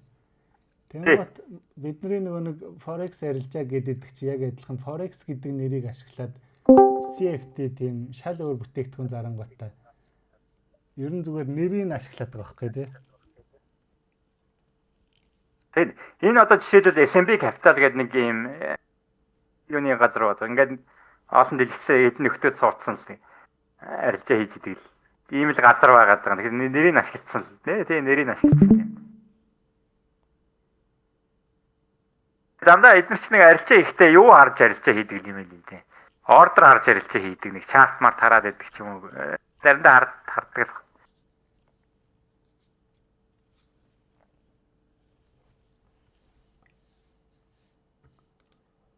Төрөний дээр нөгөө нэг CFD futures chart хоёрын том зөрүү гараад байгаа. Ер нь бол брокерууд өөрөө ханшаа яаж болно шүү гэдэг үгээрээ ингээд яатсан болохоор өөртөө ингээд liquidity хамаад байна гэсэн үг үү? Би яг тэр liquidity хамж байгаа өдрийг бол мэдгүй. Ямар ч хэсэг өөртөө бол бид нар энэ гэрээ мэрэг уншдаггүй л байгаа байхгүй. Зүгээр л аваачаад нэг брокер дээр нээчи тэгэл хүмүүс ойлгохтой хүмүүс хоорондоо арилжаа хийж гэнэ гэж ойлгоод байгаа болохоос чинь яг гэрээ мэрийг ороод унших юм бол энэ чинь дотор бүх мэдээлэл нь байдаг байгаа байхгүй. Гэхдээ яг болон даваачаад тавьчихсан тэгээд хин ч орж ирж тэр нэг гэрээнүүдийг хардаггүй, уншдаггүй юу байгааг нь судалдаггүй л тийм л хүмүүс юм байл. Тэгэл нэг эдэн зааж байгаа хүмүүсийн бас нэг алдаа гарч ирэх л байгаа л та. Заахтаа юугээ заацсан ихээр наач нэг дэлхийн зах зээл рүү орж хэдүүлээ алдсан малц. Тэр тэгэхээр заад байгаа хүн өөрөө өөртөө мэдэхгүй байгаа байхгүй. Дэлхийн зах зээл рүү орж алдчихж байгаа ч гэж. Дэлхийн зах зээл дээр биш л байгаа. Зүгээр дэлхийн зах зээлээс орж ирсэн ханшийн хуулбар дээр л арилжаа хийж байгаа болохоос. Байгууллагын дансан дээр л үзээд байгаа юм шүү. Тийм. Гэхдээ энэ яг CFD брокерийн бас буруу биш байгаа шүү дээ. Чи хэрвээ ашиг хийх юм бол мөнгө авалтаа л гэсэн бизнес шүү дээ. Үнэхээр ашигаа хийх юм бол би чамд өгөхгүй гээгүй гэдэг бизнес байгаа байхгүй. Тэгэхээр энэ яг үнэхээр ашигтай арилжаа хийдэг байх юм бол юун дээр ч арилжаа хийж болно шүү дээ. CFD дээр ч хийсэн болно шүү дээ. Яг юун дээр ч гэсэн ялгаа байхгүй шүү. Futures дээр ч гэсэн үнэхээр ашигтай гардаг болоог бол тэгэл futures дээр алдсан л болоо тэгэл нэг хүн чиний алдагдлыг авсан тэгээ хэн авсан юм бөөм нэг Америкт сууж байгаа нэг Дон гэдэг арилжаа чинь авсан юм уу хин ч авсан юм уу тэгэл тэрнгээрээ л явж байгаа. Тэр нэг яг харахаар би брокер болохоор би нэг CFD брокерыг бас нэг талын яг нэг юм наад бол чи мөнгөийг чинь аваад байгаа ингээд байгаа гэж нэг яг яахыг хүсэхгүй байгаа юм. Бас нэг төрлийн бизнес явж байгаа. Гэхдээ өөртөө бас хэлээгүй биш хэлсэн байгаа байхгүй. Тэгээд үнэхээр мөнгөө өгдөг. Тэгээд том брокерууд байгаа шүү дээ. Нэг жижигхэн нэг арлын брокер төр очиод мөрөлдөх юм бол тэр чинь хэцүү шүү дээ. Том брокерууд бол том гэдэг нь би IC энтрийг хэлээгүй шүү. Бас амар том юунууд байдаг юм аа. Англи Европын байгууллага дээр энэ төр байгаа. Банк байдаг шүү дээ. Сакса банк чинь том. Тэр мөрөөр бол амар том. Тэрэн дээр тэд нар өөрсдөө капиталтай тэд нар тэгээд цаашаага ханшийг дамжуулж болно. Дамжуулахаар хэн рүү дамжуулаад байгаа юм гэхээр тэрийг цаана авдаг хүмүүс байгаа. Байгууллагууд авд юм билээ. Харилцагчтай нь юутай нь авд юм билээ. Тэгээд тэр одоо цаана авж байгаа нөхдүүд нь одоо тэр ханшаар юу хийдэг юм хэвээр бөөм. Заримдаа бол фьючерс дээр аваач очиж хийж идэг гэсэн. Үнэхээр хээжлээд яах гэдэг юм гэхээр эн чинь нэг swap байхгүй, spread байхгүй учраас энэ хооронд төлж байгаа нэг spread-ний зөрүү гэж байгаа даа. Тэгээд swap-ийн төлбөр гэдгийг аваад байгаа мó яагаад байгаа юм бэ та бөөмд. Ямар зорилгоор ч авдгийг.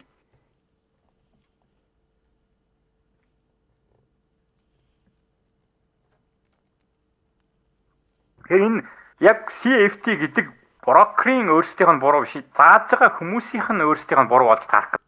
Энийг ерөөсө тайлбарлаж өгөөг өөрсдөө ч мэддэггүй байгаа байхгүй. Өөрсдөө болохоор юу гэж тайлбарлаад байгаа юм гэхээр бид нэр дэлхийн зах зээл дээр хэдэн тэрбум арилжаадаг хэд 5 тэрлийн өнтөр арилжаадаг зах зээл дээр арилжаа хийгээд байгаа. Эндээс чөлөөтэй мөнгө аваараа гэдэг юм яриад байгаа болохоос тэрэн дээр байхгүй гэдэг чи өөрсдөө ч хүртэл ойлгоогүй явж байгаа юм эсвэл болж таарах гэдэг юм. Саяхан нэг манад байдаг нэг хоёр брокер хоорондоо чатаар хэрэлдээд. Тэгээ би хараас очсон гэх. Тэгсэн чинь нэг нь нөгөө нэг янз бүрийн энэ тентхийн нөгөө нэг юу гэдэг чтэй сертификат баталгаажсан брокер энтер гэл нэг өргөмжилж байхтай нэг тиймнүүд аваад идэг чтэй энэ тэнд сайтуудаас мөнгө төлөөд. Тэгсэн манах тим юмтай брокер гэсэн чинь нөгөөх нь доор нь наад чи Монголд юу гэлээ. Ингээ баталгаажсан байх нь Монголд өөрөө ямар ч утгагүй зүйл гэж бичсэн. Тэрийг хараад өргөнөө төрөөд нэг нь амьда баталгаажснараа флекс гэсэн чинь нөгөөх нь Монгол тийм үйлчлэлтгээ гэдэг хэрэлдээд байгаа шүү дээ. Тэгээд баахан баталгаажсан ямар газраас баталгаажсан гэж баахан нэг юу гэдэг чтэй нэг штамп шиг юмнууд сайт дээр тавьж тавьсан тий. Тэр чинь нэг төлбөр төлөөд авчдаг юм уу? Одоо бөө мэдтэй тэр одоо яадаг. Тэгэл төлбөр төлсөн брокеруудаа манай сайтаар баталгаажсан гэд одоо бид нар ч гэсэн тийм сайт ажиллуулж болно шүү дээ ер нь л.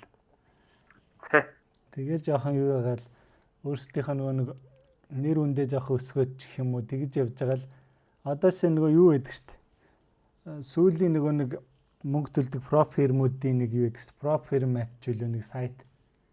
Тэр тэгэл бүх брокерууд бүх нөгөө нэг проп фирмүүдэд санал тавиал та нар манад мөнгө төлөөд ингээд бидний сайт дээр ингээд тийм баталгаажсан тэмдэгтэй болоо гэд. Тэгээ мөнгө төлөхгүй бол делист хийгдлээ энэ төр гэд манай сайтаас хасагдлаа масагдлаа. Нөгөөх нь бүр амар сүртэй юм шиг тий. Тэнгуут одоо тэр проп фирм дундаа хамгийн тэр том юу вэ шүү дээ. FTM энэ төр болохоор хизээш тэрэнд мөнгө төлдөг. Хизээш тэн дээр нэрээ байршуулдаг. Өөртөө баг FTM-ыг нь гууж тавьдаг. Тэгжиж ингээд бүх брокер нь бүх проп фирмүүд нь тэнд байгаа юм шиг харагддаг. Бас нэг тиймэрхүү арга зээлнүүд байна тий. Тийм. Бид нэг бас тэр чи статистик чи топ степ нэг статистик гаргаад тавьчихсан баг шиг шүү дээ. Тэр бол бүр амар үстэй. 0.2 байлоо. Хамгийн тий 0.2% ашиг хийдэг хүмүүс нь өглөө тэр чи. Тий. 0.2% ашиг хийдэг. Лайв данс авдаг нөө. Тэр чи бүр лайв данс авдаг. Ашиг татч матаад тэгээ цаанаасаа нөгөө лайв данс өгдөг юм байл шүү дээ ер нь. Тийм. Тэгсэн чинь тэр нь 0.2% гэж. Бас арай л байгаа юм биш.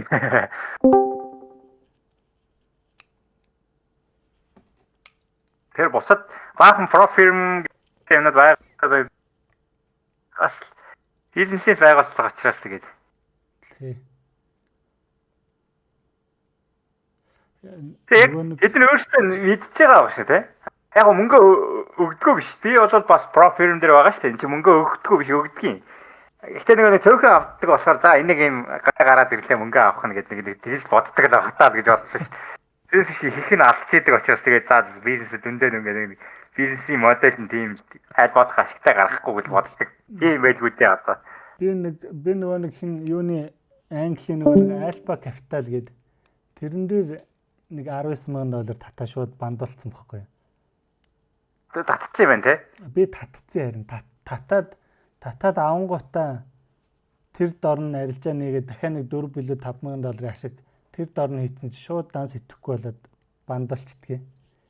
Яа. Чи ер нь тэр проп ер нь бол ер нь нэг 50-аас 100,000 доллар ингээд ойрхон татсан хүмүүсийг зөв үг дуугүй бандчдаг юм билий.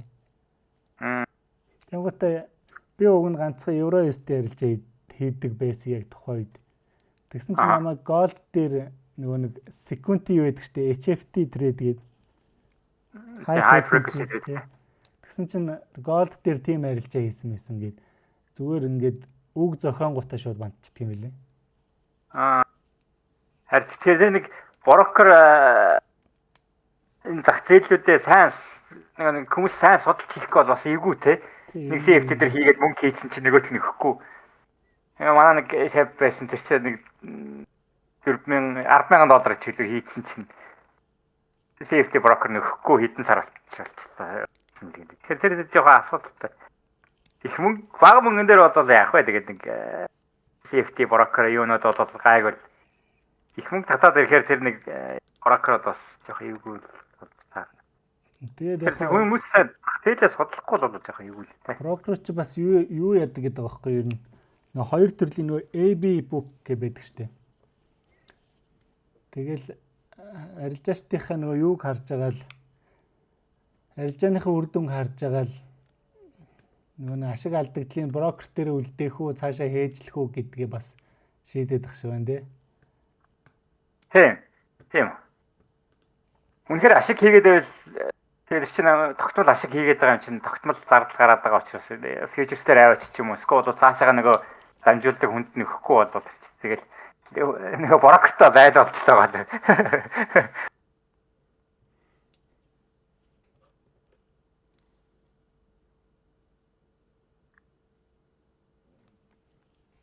Ашигаа авдаг тэр хүмүүс рүү дамжуулт яг тэр нөгөө нэг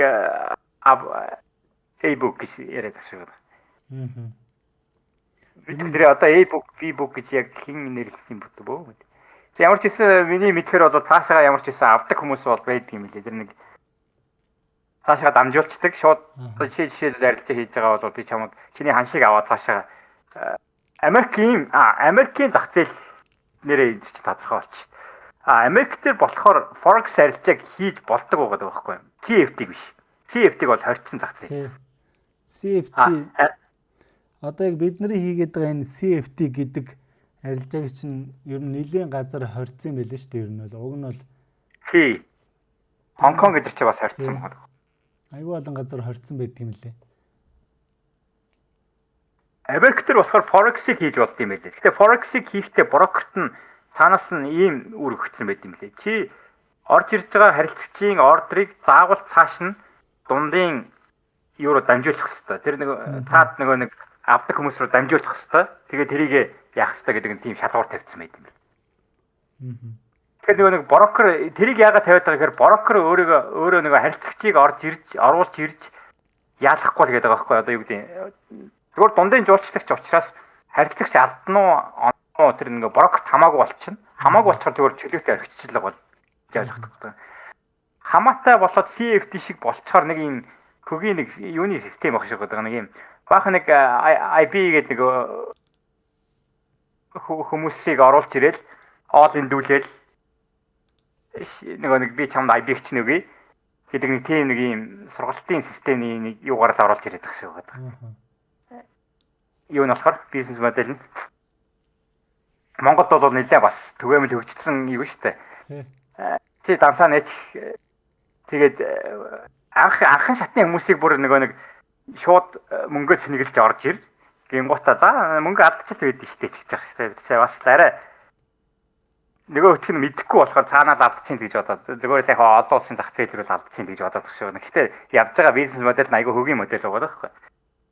Алдагдлын шууд брокертой бол өөрөө олон арилжаа хийлгэн олон харилцаа хийлгэх тусам оолын хийлгэх тусам энэ чинь орж ирж байгаа нэг IP-ний шинтгэл гэж их орж ирэн тэгэл тэрнгээрээ өөрсдөө мөнгө хийгээл яваад байгаа шүү. Тэгэл нэг зурцлагаа нэг би хардаа яасан баян хэдэн тэрбум доллар хийсэн мийсэн манад над дээр ярьж сураарай мураарай гэж хэлж байгаа л тэгэл оруулж ирж байгаа л баахан арилжаа хийлгээл намайг дагаж арилжаараа хийлгэрэй гэж байгаа л бүгдийг шатаагаал дундаас нь нэг тийм нэг навшийн системд яваад ах шиг байна. Сая сүүл тэр нэг prop firm ч бас Америкт ерөөсөө яаж чадахгүй нөгөө CFT хоригдсан болохоор гарч чадахгүй. Одоо Америкээс баг тэр prop firm-д бүртгүүлдэг хүн байдаг юм уу? Яа байдаг л баг л та. Тэгтээ амар хэцүү болцсон тийм. Байдаг л. Тийм л. Тэгэл бүх нөгөө нэг юунууд чи prop firm-ууд чинь тэр нөгөө Америкт хоригтойгоос нь болоод зарим дампуурж мампуурал. Тэгэл бүгд Америк юу хэрэглэгч авахгүй нэ тэрэг л зохицуулт хийгээл явсан шүү дээ. Тий. CFT дээр бас асуусан байдаг шүү дээ. Нэг бүртгүүлэхэд Америкийн хэрэглэгч мөн үү биш үү гэх. Америк болоод чамайг авахгүй л гэдэг шүү. Америк ч нэг хүмүүсээ амар хамгаалдаг юу бол болж таарах гэдэг юм л та. Үлээ. Харин тэгэл амар хамгаалдаг, хүмүүсээ амар хамгаалдаг. Futures дээр бол features-ээр амар их нэг өөртөө бол амар их арилжаа хийд юм билээ шүү дээ.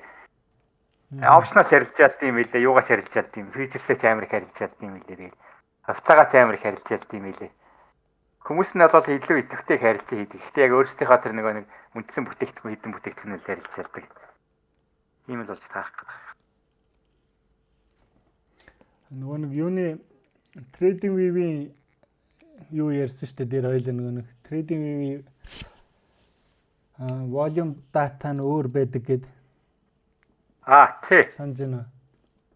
Тий. Тэр гэсэн юу юм бэлээ? Trading view чинь болохоор нөгөө нэг tick data биш.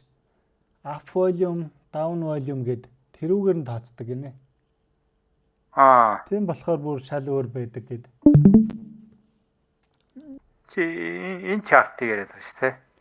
Би нөгөө нэг юу footprint тий. Footprint тэгээд нөгөө нэг delta нь шал өөр байдаг гэж би ярьжсэн дээ. Тэгээ энэ delta нь positive, negative тий. Энэ тог нь өөр байгаад байна гэж яриад шүү дээ. Таанууд нь болохоор яг эндээс тий.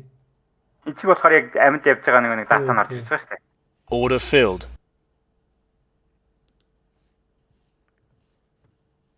Footprint одоо ши над би болохоор энэ 5 минутын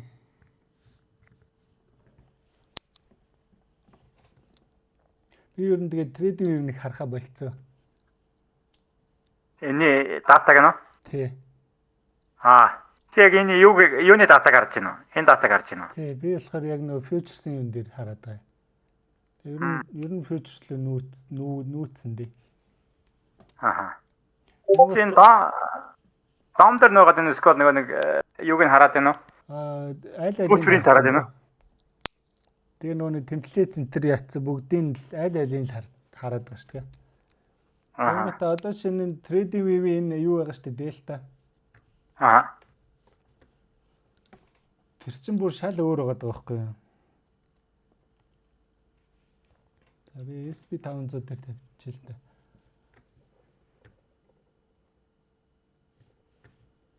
Одоо чи миний чартыг харж байгаад яа даа. Trading.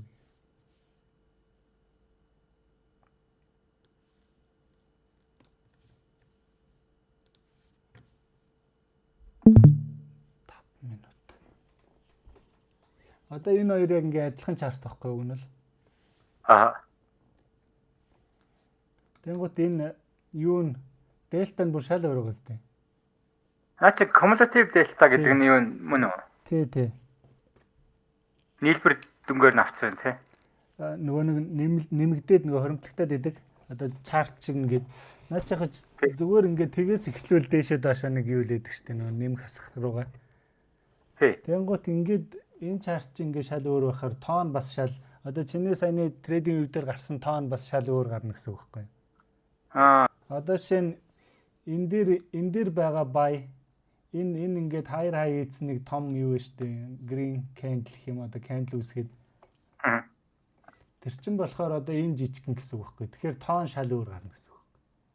Тоон энэ ч угаасаа нөгөө нэг зүгээр томьёоллоор гарч ирж байгаа юм чинь тоон шал өөр бол байгаа учраас л ер нь чарт нь шал өөр гарч байгаа гэсэн үг. Тэгэхээр trading view-ийн тэр нөгөө tick data нь бол ер нь юу юм бэлээ? Шал өөр. Тийм нөгөө trading view дээр нөгөө data subscription хийдэг шүү дээ. Тий. Тэрийг нь хийсэн юм уу хийгээгүй юу? Би хийдэг байжгаад бүр тэр нь шал өөр байгаадсан байхгүй. Тэгээд яг ингээд жинхэнэ фьючерс Хаанаас дата нь орж ирээд байгаа юм л тийм. Уул нэг л дата баймаар. Тэр болохоор юу гинэ яг одоо энэ тик дата байгаа шүү дээ нөгөө нэг up volume, down volume, volume-нууд тэрийг нь багцлж тооцдог гинэ trading view. Бусад яг фьючерсийн юу платформ чинь болохоор яг юу гарна. Нөгөө нэг бодит арилж байгаагаар нь тооцдог. Тэгвэл трейдинг болохоор багцлаад одоо юуг мэрч юм те би тэр тайлбарыг их тодорхой харж ирсэн. Тэгтээ мартчихад байна. Тэгээд саяны тэр одоо энийг харангуйтлыг тодорхой ингэ шал өөр байгаа байхгүй юу юм бол.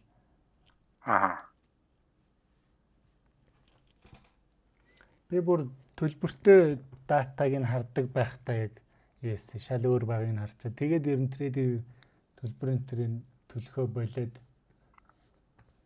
орхицсан байгаа ер нь л.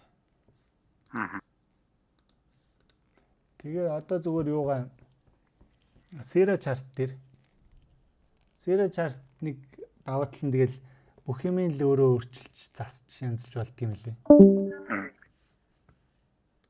Датаг нь бас авцсан байгаа шүү дээ. Тий, датаг нь аваад тэгээ фьючерсийн юун дээр данс нэгэд холовчхоор ер нь ингээд платформ руу орж болдог болчт юм лээ. Тэгэл датагаа subscribe хийгээл.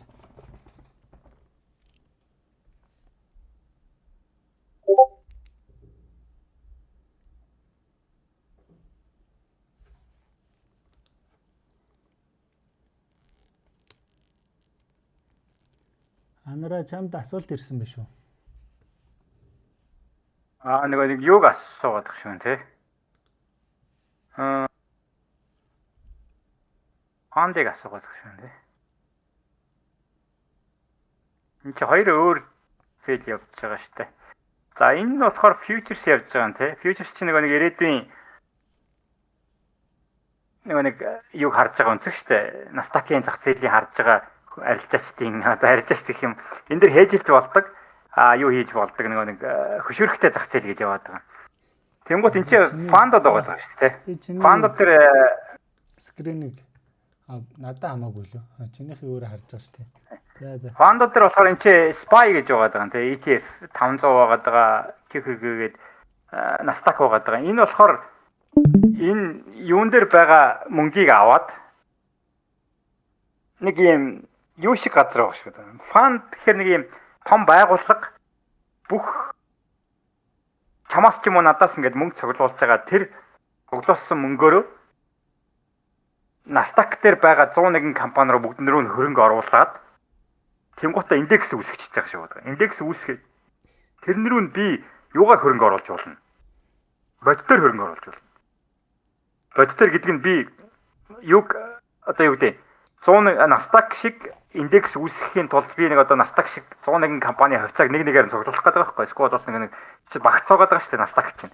Тийм багцыг цуглуулахын тулд нэг нэгээр нь ч юм уу эсвэл бол хэд хэдэн хувьцаагаар нь цуглуулад 101 компани хувьцааг би цуглуулж аваад Nasdaq шиг юм багц үүсгэх хэрэг надад айгүй төвхтэй. Тэгэхээр тэрийг нэг байгууллага ETF гэдэг Exchange Traded Fund гэдэг нэртэй тийм байгууллага биш байгууллага одоо фанд гэх юм. Энэ фанд нь яагаад байгаа гэхээр ийшээгээ хөрөнгө оруулалт чинь тэр компаниуд руу хөрөнгө оруулалт чинь би тэрнэрүү хөрөнгө оруулж байгаа гэж ойлгох хэрэгтэй. Тэнгууд би Nasdaq-ыг багцыг цуглуулж чадахгүйгээс хойш яах вэ гэхээр тэр хөрөнгө оруулсан компани руу өгчхөөр тэр фанд нь цаашаага өсөд явах юм бол миний оруулсан хөрөнгө оруулалт цаашаага өсөд явчихж байгаа гэж ойлгох. Тэгэхээр би ерөөхдөө нэг өсөндөө SPY гэхээр нэг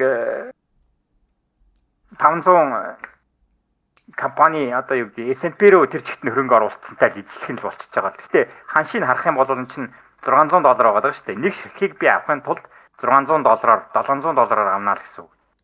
Гэхдээ энэ дотор юу авч байгаа юм гэхээр би фандын ETF гэдэг бүтээгдэхүүнийг авч байгаа. Тэгээд тэр бүтээгдэхүүн цаашаага евро хөрөнгө оруулсан байгаа гэж ойлгоо.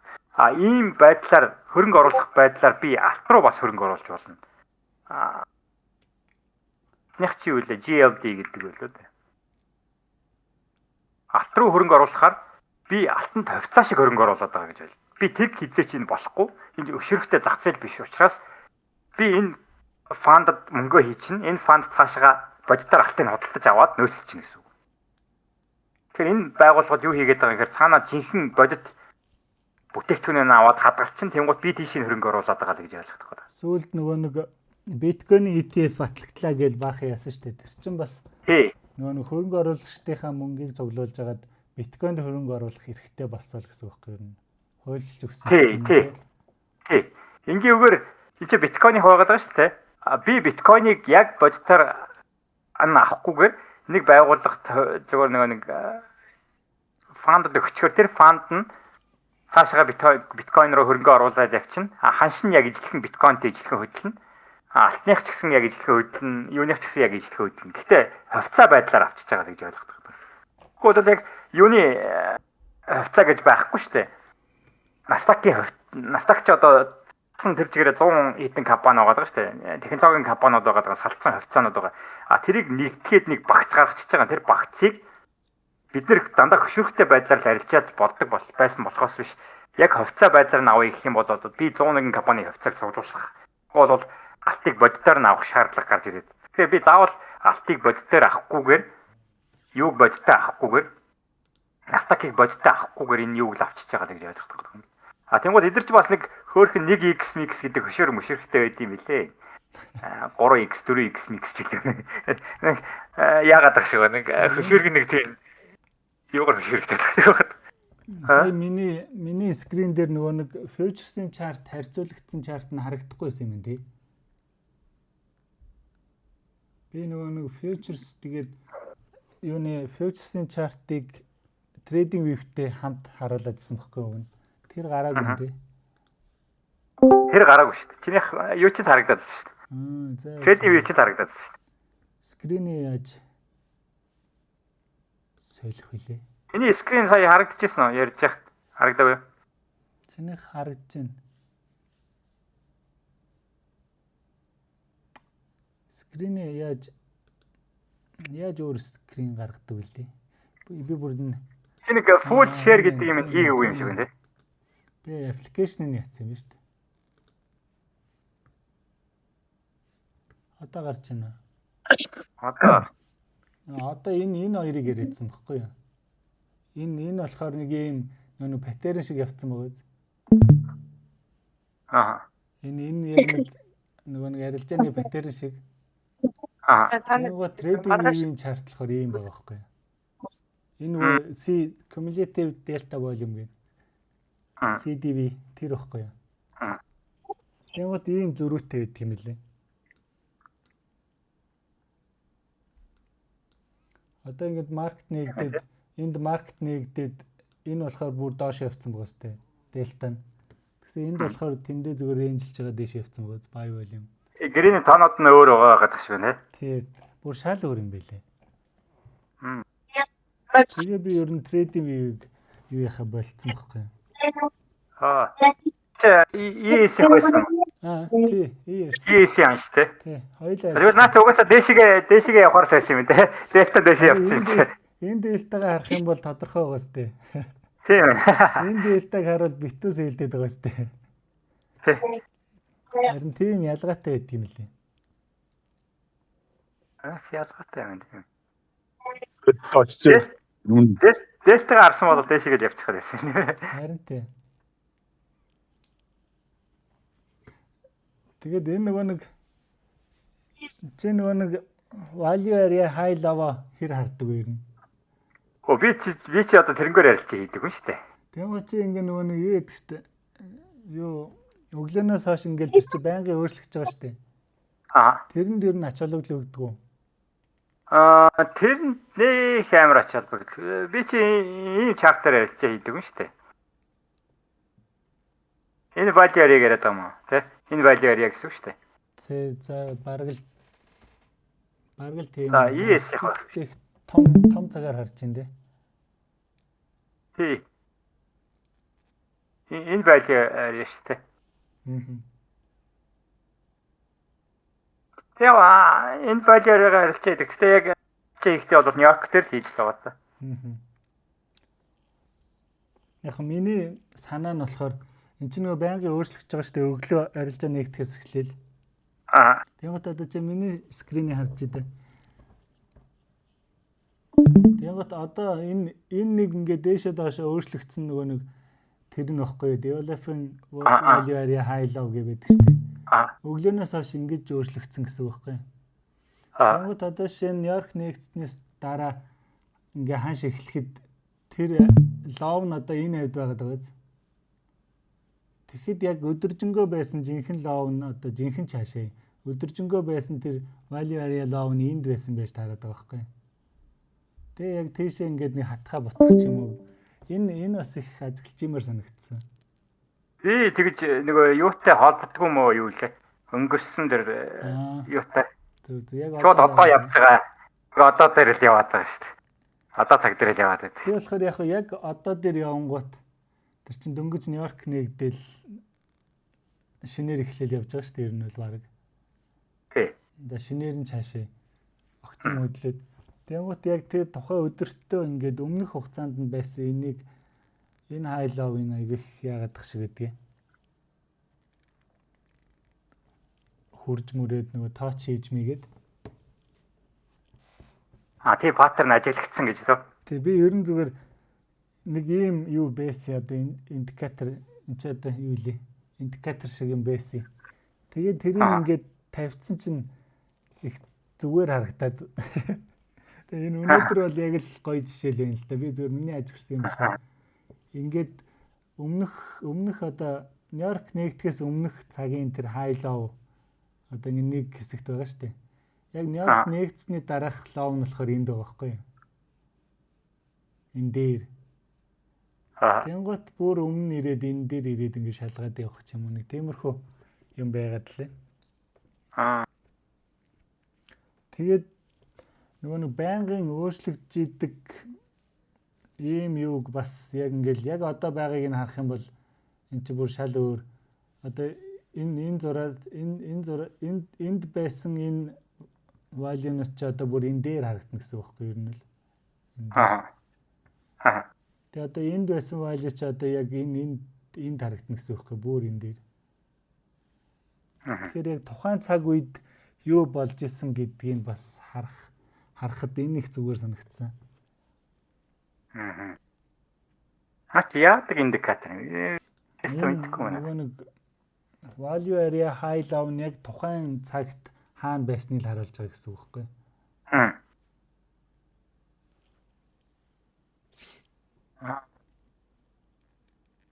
Над value area чи хамгийн чухал ойлголт баг болж таарах гэдэг. Тэгээ наа чи Азийн цаг дээр явж байгаа value area шүү дээ. Энэ ер нь Нью-Йорк нэгдэхээс өмнө л дөө. Гэхдээ яг одоо яг Европ дээр явж байгаа гэсэн үг л дээ. Өглөө ханш нэгдэхээс хойш хаана байсныг харуулж байгаа байхгүй. Яг тухайн цаг мөчид энэ high low POC 3 хаана байсныг харуулдаг байгаа байхгүй юу?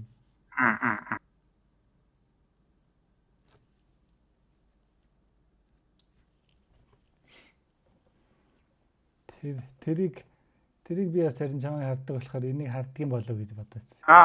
Би над индикаторыг харддаг. Би value area-гаар л ярьж хийдэг шүү дээ. Value area чи өөрөө ингэж тайлбар. Value area чи өөрөө энэ шүү дээ. За жишээлбэл алтны өнөөдрийн value area хаана байгаа. Энэ ч нэг хэсэг арилжаа хийсэн байгаа. Энэ нэг value area хийгээд байгаа нөхдөч дандаа нэг богино цагийн арилжаа нэртэй байгаа байхгүй. Short term traders гэдэг. HFT машинууд эсвэл бол юунууд байгаа. Юу лээ? Бидний яриад байгаа нэг market maker гэж үүдэж штэ. Алгоритм уу? Алгоритмууд байгаа market maker-ууд байгаа. Тэр market maker-ийн хийдэг арилжааны төрөл чинь доон дээр ингэж харагдах гэдэг байгаа байхгүй. Би энд нэг 10 за энэ чи 10 ханш, энэ чи 10 ханш. Энд 100 гэдэг ханш. Энд чи 200 гэдэг ханш. Энд чи 300 гэдэг ханш. Энд чи 400 гэдэг ханш. Байлаа гэж бодъё л та. Тэнгуут энэ чи 10 ширхэг ханш зарах захиалга байгаад байна. Гэхдээ лимит захиалга шүү дээ. Энд чи 10 ширхэг buy захиалга байгаад байна. Гэхдээ лимит захиалга. Энэ хоёр лимит захиалга учраас маркет чи хөдлөхгүй байгаа байхгүй. Тэнгуут маркет maker гэдэг байгууллагыг чираад энэ маркетыг заавал хөдөлгөж явах хэрэгтэй болгочихсон байхгүй. Тэгвэл энэ зах зээлч нэг юу байхгүй бол хөдөлгөхгүй.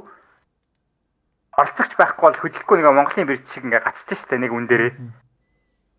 Одоо юу гэдэг buy тал нь ч юм уу эсвэл sell тал нь нэг маркет захиалгууд орж ирэхгүй бол гацчих учраас market maker гэдэг байгууллагуудыг тэгвэл бол futures дээр болохоор нэг юуг заагаад өгсөн байгаа даа. Маржин шалгуур заагаад өгсөн байгаа. Маржин шалгуур нь болохоор өдрийн арилжаа хийх юм бол чи хямдралтай үнээр арилжаа хийнэ. Жишээлбэл би Nasdaq дээр арилжаа хийгээд өдрийн day trading margin гэж заагаад өгсөн. Тэнгуут жишээлбэл алтан дээр би day trading margin-аар арилжаа хийх юм бол тэр нь $100. Хонуулах юм бол $10,000 чөлөөтэй. Тэнгуут амар ялгаатай болчихж байгаа хэрэг. Тэнгуут би юун дээр орж ирэхийн тулд алтан дээр ч юм уу эсвэл Nasdaq дээр орж ирэхийн тулд өнөөдөртөө маржинаа бодох юм бол би хамаагүй хямдралтай үнээр арилжаа хийхин тулд өдөр арилжаа хийгээд өнөөдөртөө гарах хэрэгтэй. Тэнгуут тэр нэг маркетинг чинь юун дээр яаж харагдах гэдэг юм гэхээр доон дээр яаж харагдах гэдэг юм гэхээр энэ нэг ханшийг заавал өнөөдөр volume оруулж ирж хөдлөхгүй л бол энэ урагшаага ингээд нэг юугаар явахгүй байна. Тэгэхээр энийг заавал volume хэрэгтэй байгаад байна. Тэнгуут нэгдүгээр market maker тавьчих, богино цагийн арилжаачдыг тавьчих, day trader-ыг тавьчих. Ингээд нэг баахан нэг богино цагийн арилжаачд орж ирээд энэ ч лимит 2 лимит байлаа гэхэд энд юуг маркетаар нэг нөхөр орж ирж энэ 10 ханшийг авах юм бол volume profile дээр жишээлбэл 10 гэж бичигдэх гээд байгаа байхгүй.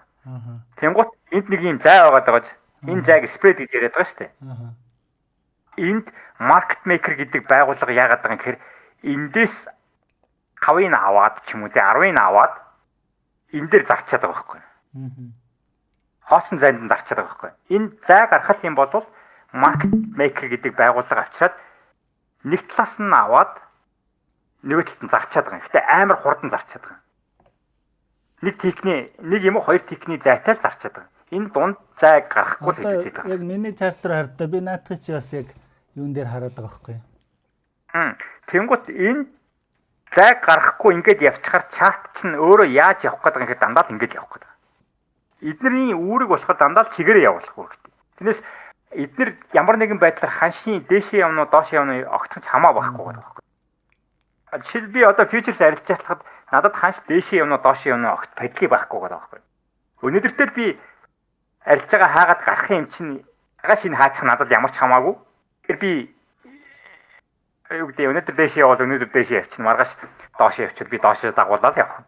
Тэгэхээр яг эднэртэй ижлэх эдний гол үүрэг болохоор ханш илүү тогтвортой байх тусам илүү сайн. Доктортай гэдэг нь нэг value area-г яриад байгаа шүү дээ. Тэгэхээр ер нь бол ханш чинь дандаа ихэвчлэн нэг value area дотор л явж идэг. 90% даач вэ нү 80% даач вэ нү их трендлээд идэг шүү дээ.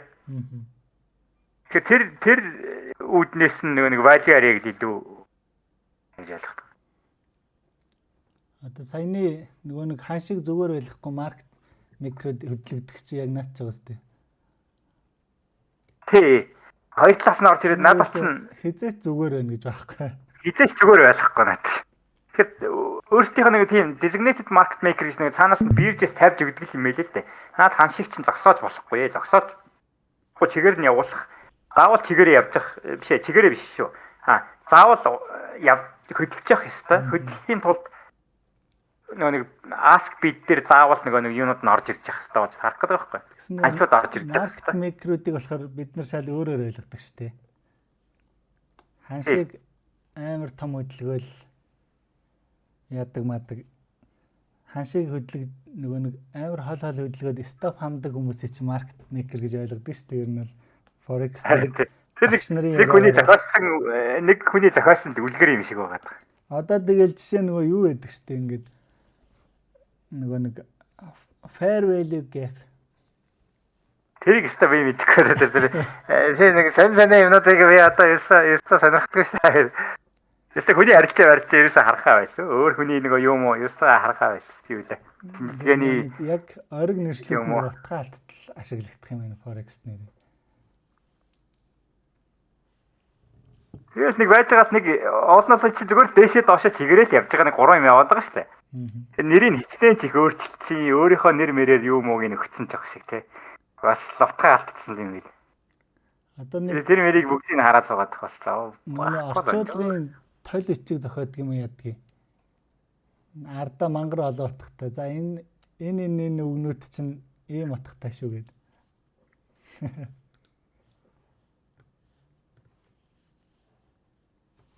Тэр нэг гарч ирж байгаа стратегиуд нь нэршлээ өөрчлөлт нэг жижигхэн юм яваад тах шиг байгаа юм тий. Нэг дээшээ доошоо чигээрээ явж байгаа 3 имийг ч одоо яасан ч их нэр өгчтiin одоо. Шашин шиг оо. Ашин шиг болоод хит хуваагдаа дотроо нэг бараг тэр энийг гаргасан Бүгд нэг юм ярьдаг тэгснэ шал өөр. харьцаа. Яг өөрөө дотроо тэгээд миний зөв чиний зөв гэж хоорондоо хэрэлдээ. Энэ нэг Sierra chart-н дээр нөгөө book map байдаг штэ. Тэрийг ингээ гаргачихдаг юм л. Өөрөө тааруулаад. Тэгээ энэ бас их яг нөгөө нэг scalp хийх их зүгээр юм билээ ер нь л.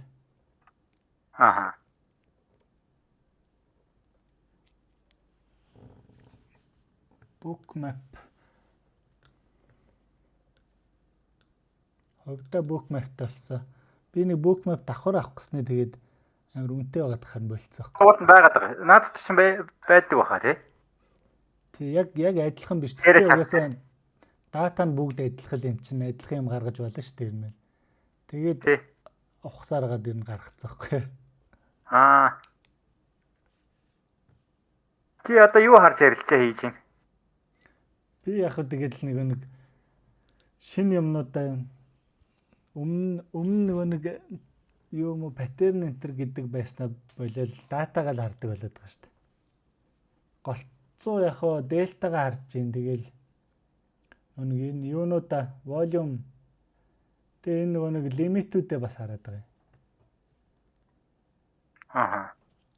Heat map гэх юм уу? Heat map крипто дээр байдаг шүү дээ. Гэтэ криптогийн платформуд бүр арай хөгжчихжээ. Futures-ийнх жоохон болгохтуул юм. Криптогийнх бол бүр арай л хөгжил мөжлөн бүр арай тасарсан юм л.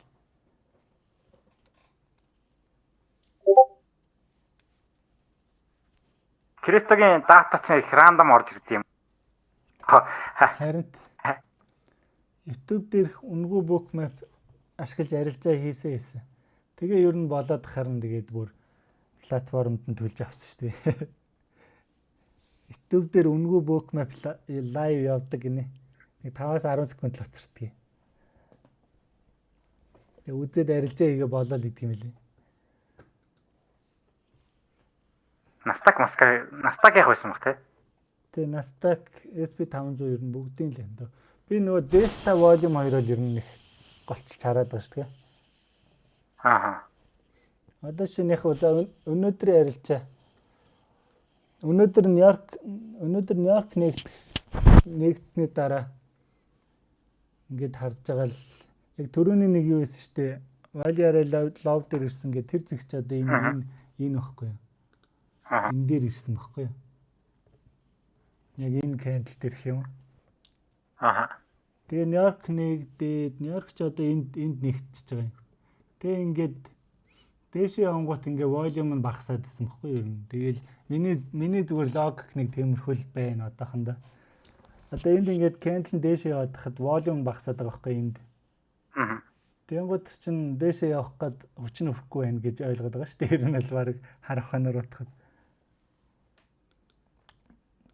Наадах чинь уншдаг юу байгаад байгаа шүү дээ болно. Тий. Тэн байгаад байгаа шүү дээ. Тий би чи яг аргаслаач яг биш л дээ. Зүгээр яг нэг онлон юм одоо auction market гэдэг нэг онл байгаад байгаа шүү дээ.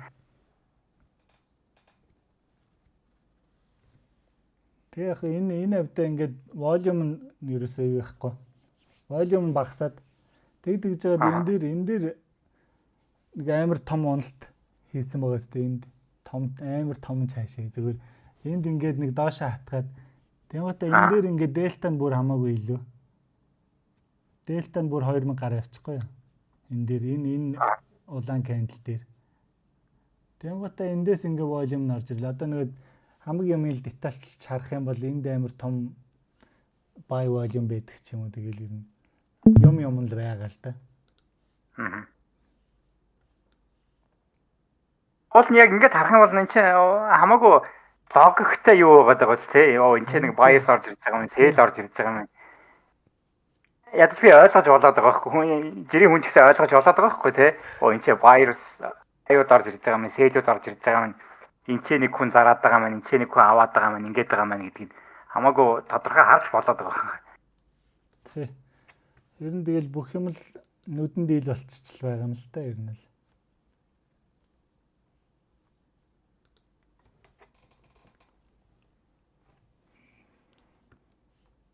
Тий, нүдэн дийл болчиход чи хүн тэгээд нэг нэг чарт руу хэсэг чартыг нэг хэсэг орхиод юм одоо юу юм. Сэтгэл зүйн талыг судлаад бас нэг хэсэг явсан юм аа. Тэн дээр нэг юм байна.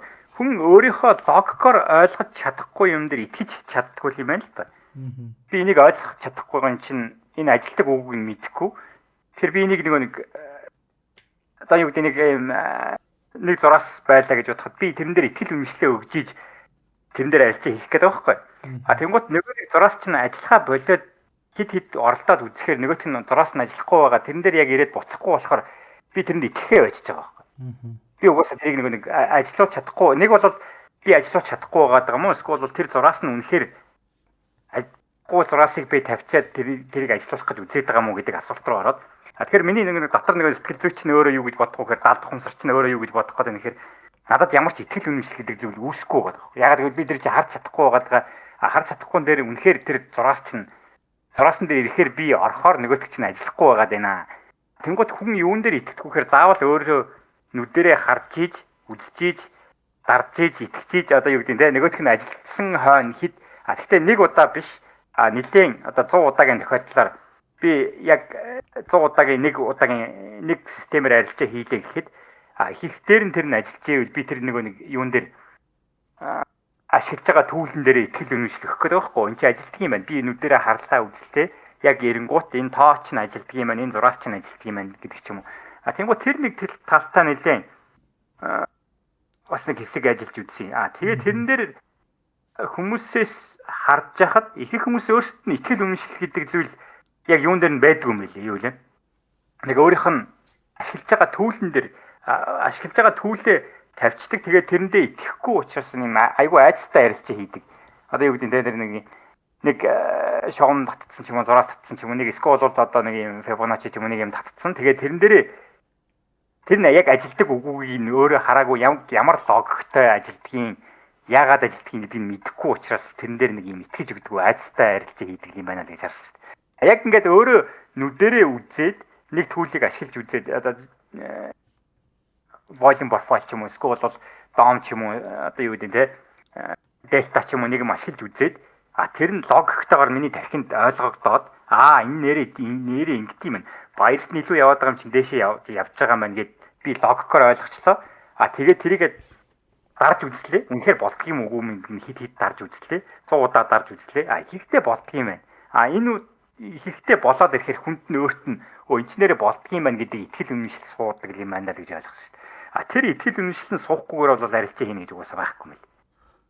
Тэр нэг арилжаанд нэг өнөөдрийн одоо яг энэ Нью-Йорк нэгдсэн юун дээр төрөүний цэг дээр амар тодорхой жишээ байхгүй одоо шинэ ингээл зүгээр ганцхан ингээ дельта харж ах те одоо энд ингээл унаад штэ том улаан хянал гараал тэгэхэд дельта гэдэг чинь зүгээр нөгөө юу байгаа штэ маркет сел бай хийж байгаа хүмүүс байгаа штэ тэгэхэд ер нь хинч маркетаар бай сэлдэхгүй байгаа байхгүй ер нь л шинэ ингээл энэний ард зүгээр ийм л мэдээлэл ер нь бол ийм чухал мэдээлэл харагдчихж байгаа байхгүй те тэгээд бид нар зүгээр ингээд дельта мельта ч юм уу харахгүй тэр нөгөө юуны цаадах датаг нь харахгүй байсан бол энэ бол ингээд амар том уналт ороод ирнэ. Тэгэл одоо шинэ буцаад энэ дээр тестлэхт нь бид нар сэлдэх тийм логиктой л байгаа шүү дээ. Ихэнх арилжааны аргууд. Тэгэхэд энд болохоор ингээд маркетаар сэлдэж байгаа хүмүүс байхгүй. Тэгээд дээрэс нь volume бус датагаа харангуут бүх одоо юу гэдгийг үзүүлэлтүүд нь эсрэг заагаадах жишээний ч байдаг юм уу. Яг ингээд хөдөлгөөний цаанд бас юу байна, хэн оролцож ийн гэдгийг хараад байгаа нь яг нэг даваа тал болоод байгаа байхгүй юу ер нь. Хэд нэг юм барьцтай арилжаа хийгээд байгаа юм шиг санагдах байна. Тийм угаасаа тэгж байгаа л да. Одоо шинэ энд ингээд харангуут яг маркетаар ийм том онолт ирж яхад энд зүгээр ингээ маркетаар ийм том баярууд ороод ирцэн тий. 1000 хэдэн гэрээгээр баятсан байгаа байхгүй. SP500 дээр. Тэгээ 1000 хэдэн гэрээ гэдэг чинь SP500 дээр бас нисэр том гэрээ шүү дээ. Тэгээд тийм байхад одоо бид нар яг энд сэлдэх энэ уналтыг дагаад сэлдэх ёстой юугүй юу гэдэг чи одоо жишээ нь ингээл нэг 2 датанаас бас эргэлзээ үүсгэхээр шинэ тэмдгүүд байгаад байгаа хэрэг тий.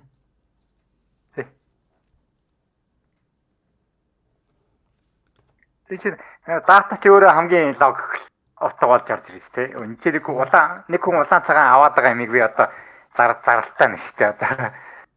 Тий.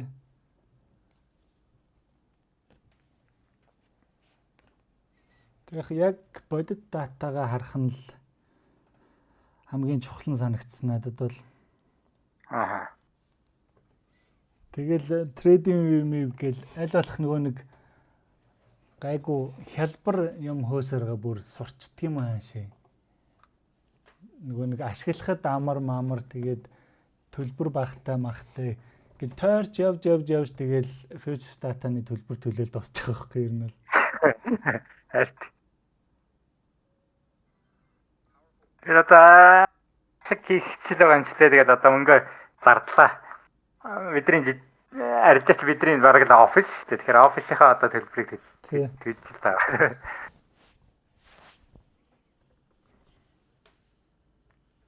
Хэмэндээ шинэ оны минь.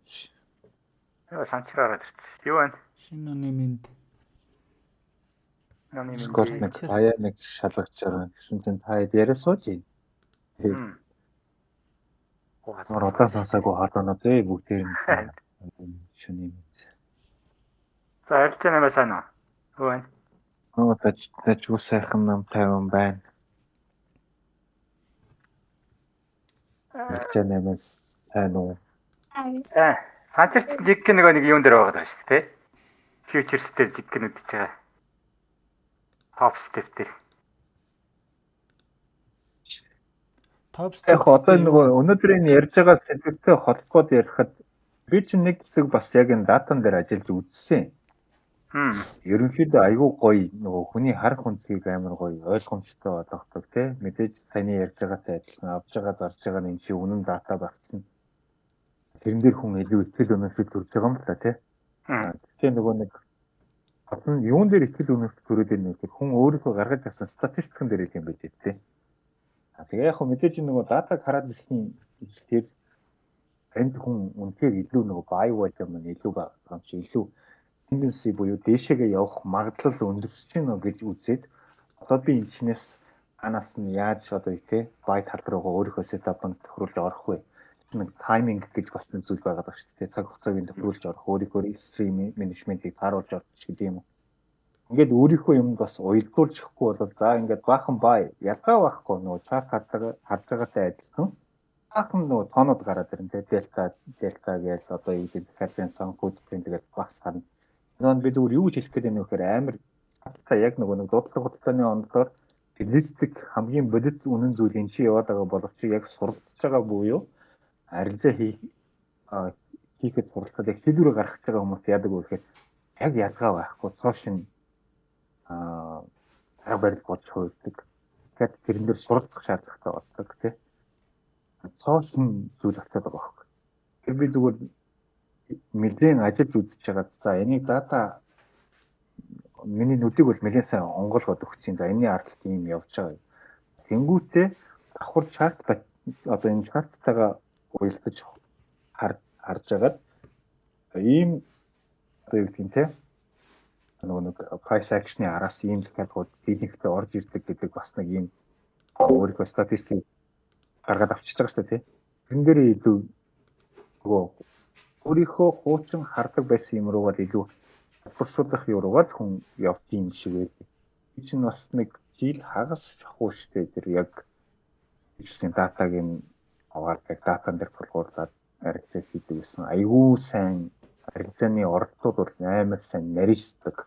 Одоо түрүүний төрөгийн яриад байгаа бүр яг YouTube дээр үнэхээр дайвар NQ JS гэдэг арт одоо хоёр индикатор ES эдрийн бүх юунуудын нэг үнгөө яг стор нэг 5-аас 10 хэдэн секундын дэдэтэйгээр footprint категориудад явж идэг. Одоо нэг шууд авч чадахгүй байгаа хүмүүс ихлээд энийг нэг ойлгохын тулд тэр юунуудыг нь хайгаад үзүүл зүгээр ах гэж би зүгээр зөвлөж байгаа юм шиг байна. Тэгээд бидний гол байгаа санаа дээр баахан дата харж байгаад буцаад чарт руу орсон шалтгаан нь ерөөсөө ингэж одоо хорцолтой ойлгох юм шиг байлаа гэж би бодсон шүү дээ. Тэгээд дата харж ирсэн нь буцаад чарт хардаг болсон юм уу? Тийм. Үндсэндээ нөгөө датаны чартн дээр ингэж харагдаж байгаа гэдэг зүйлээ ойлгосон юм уу?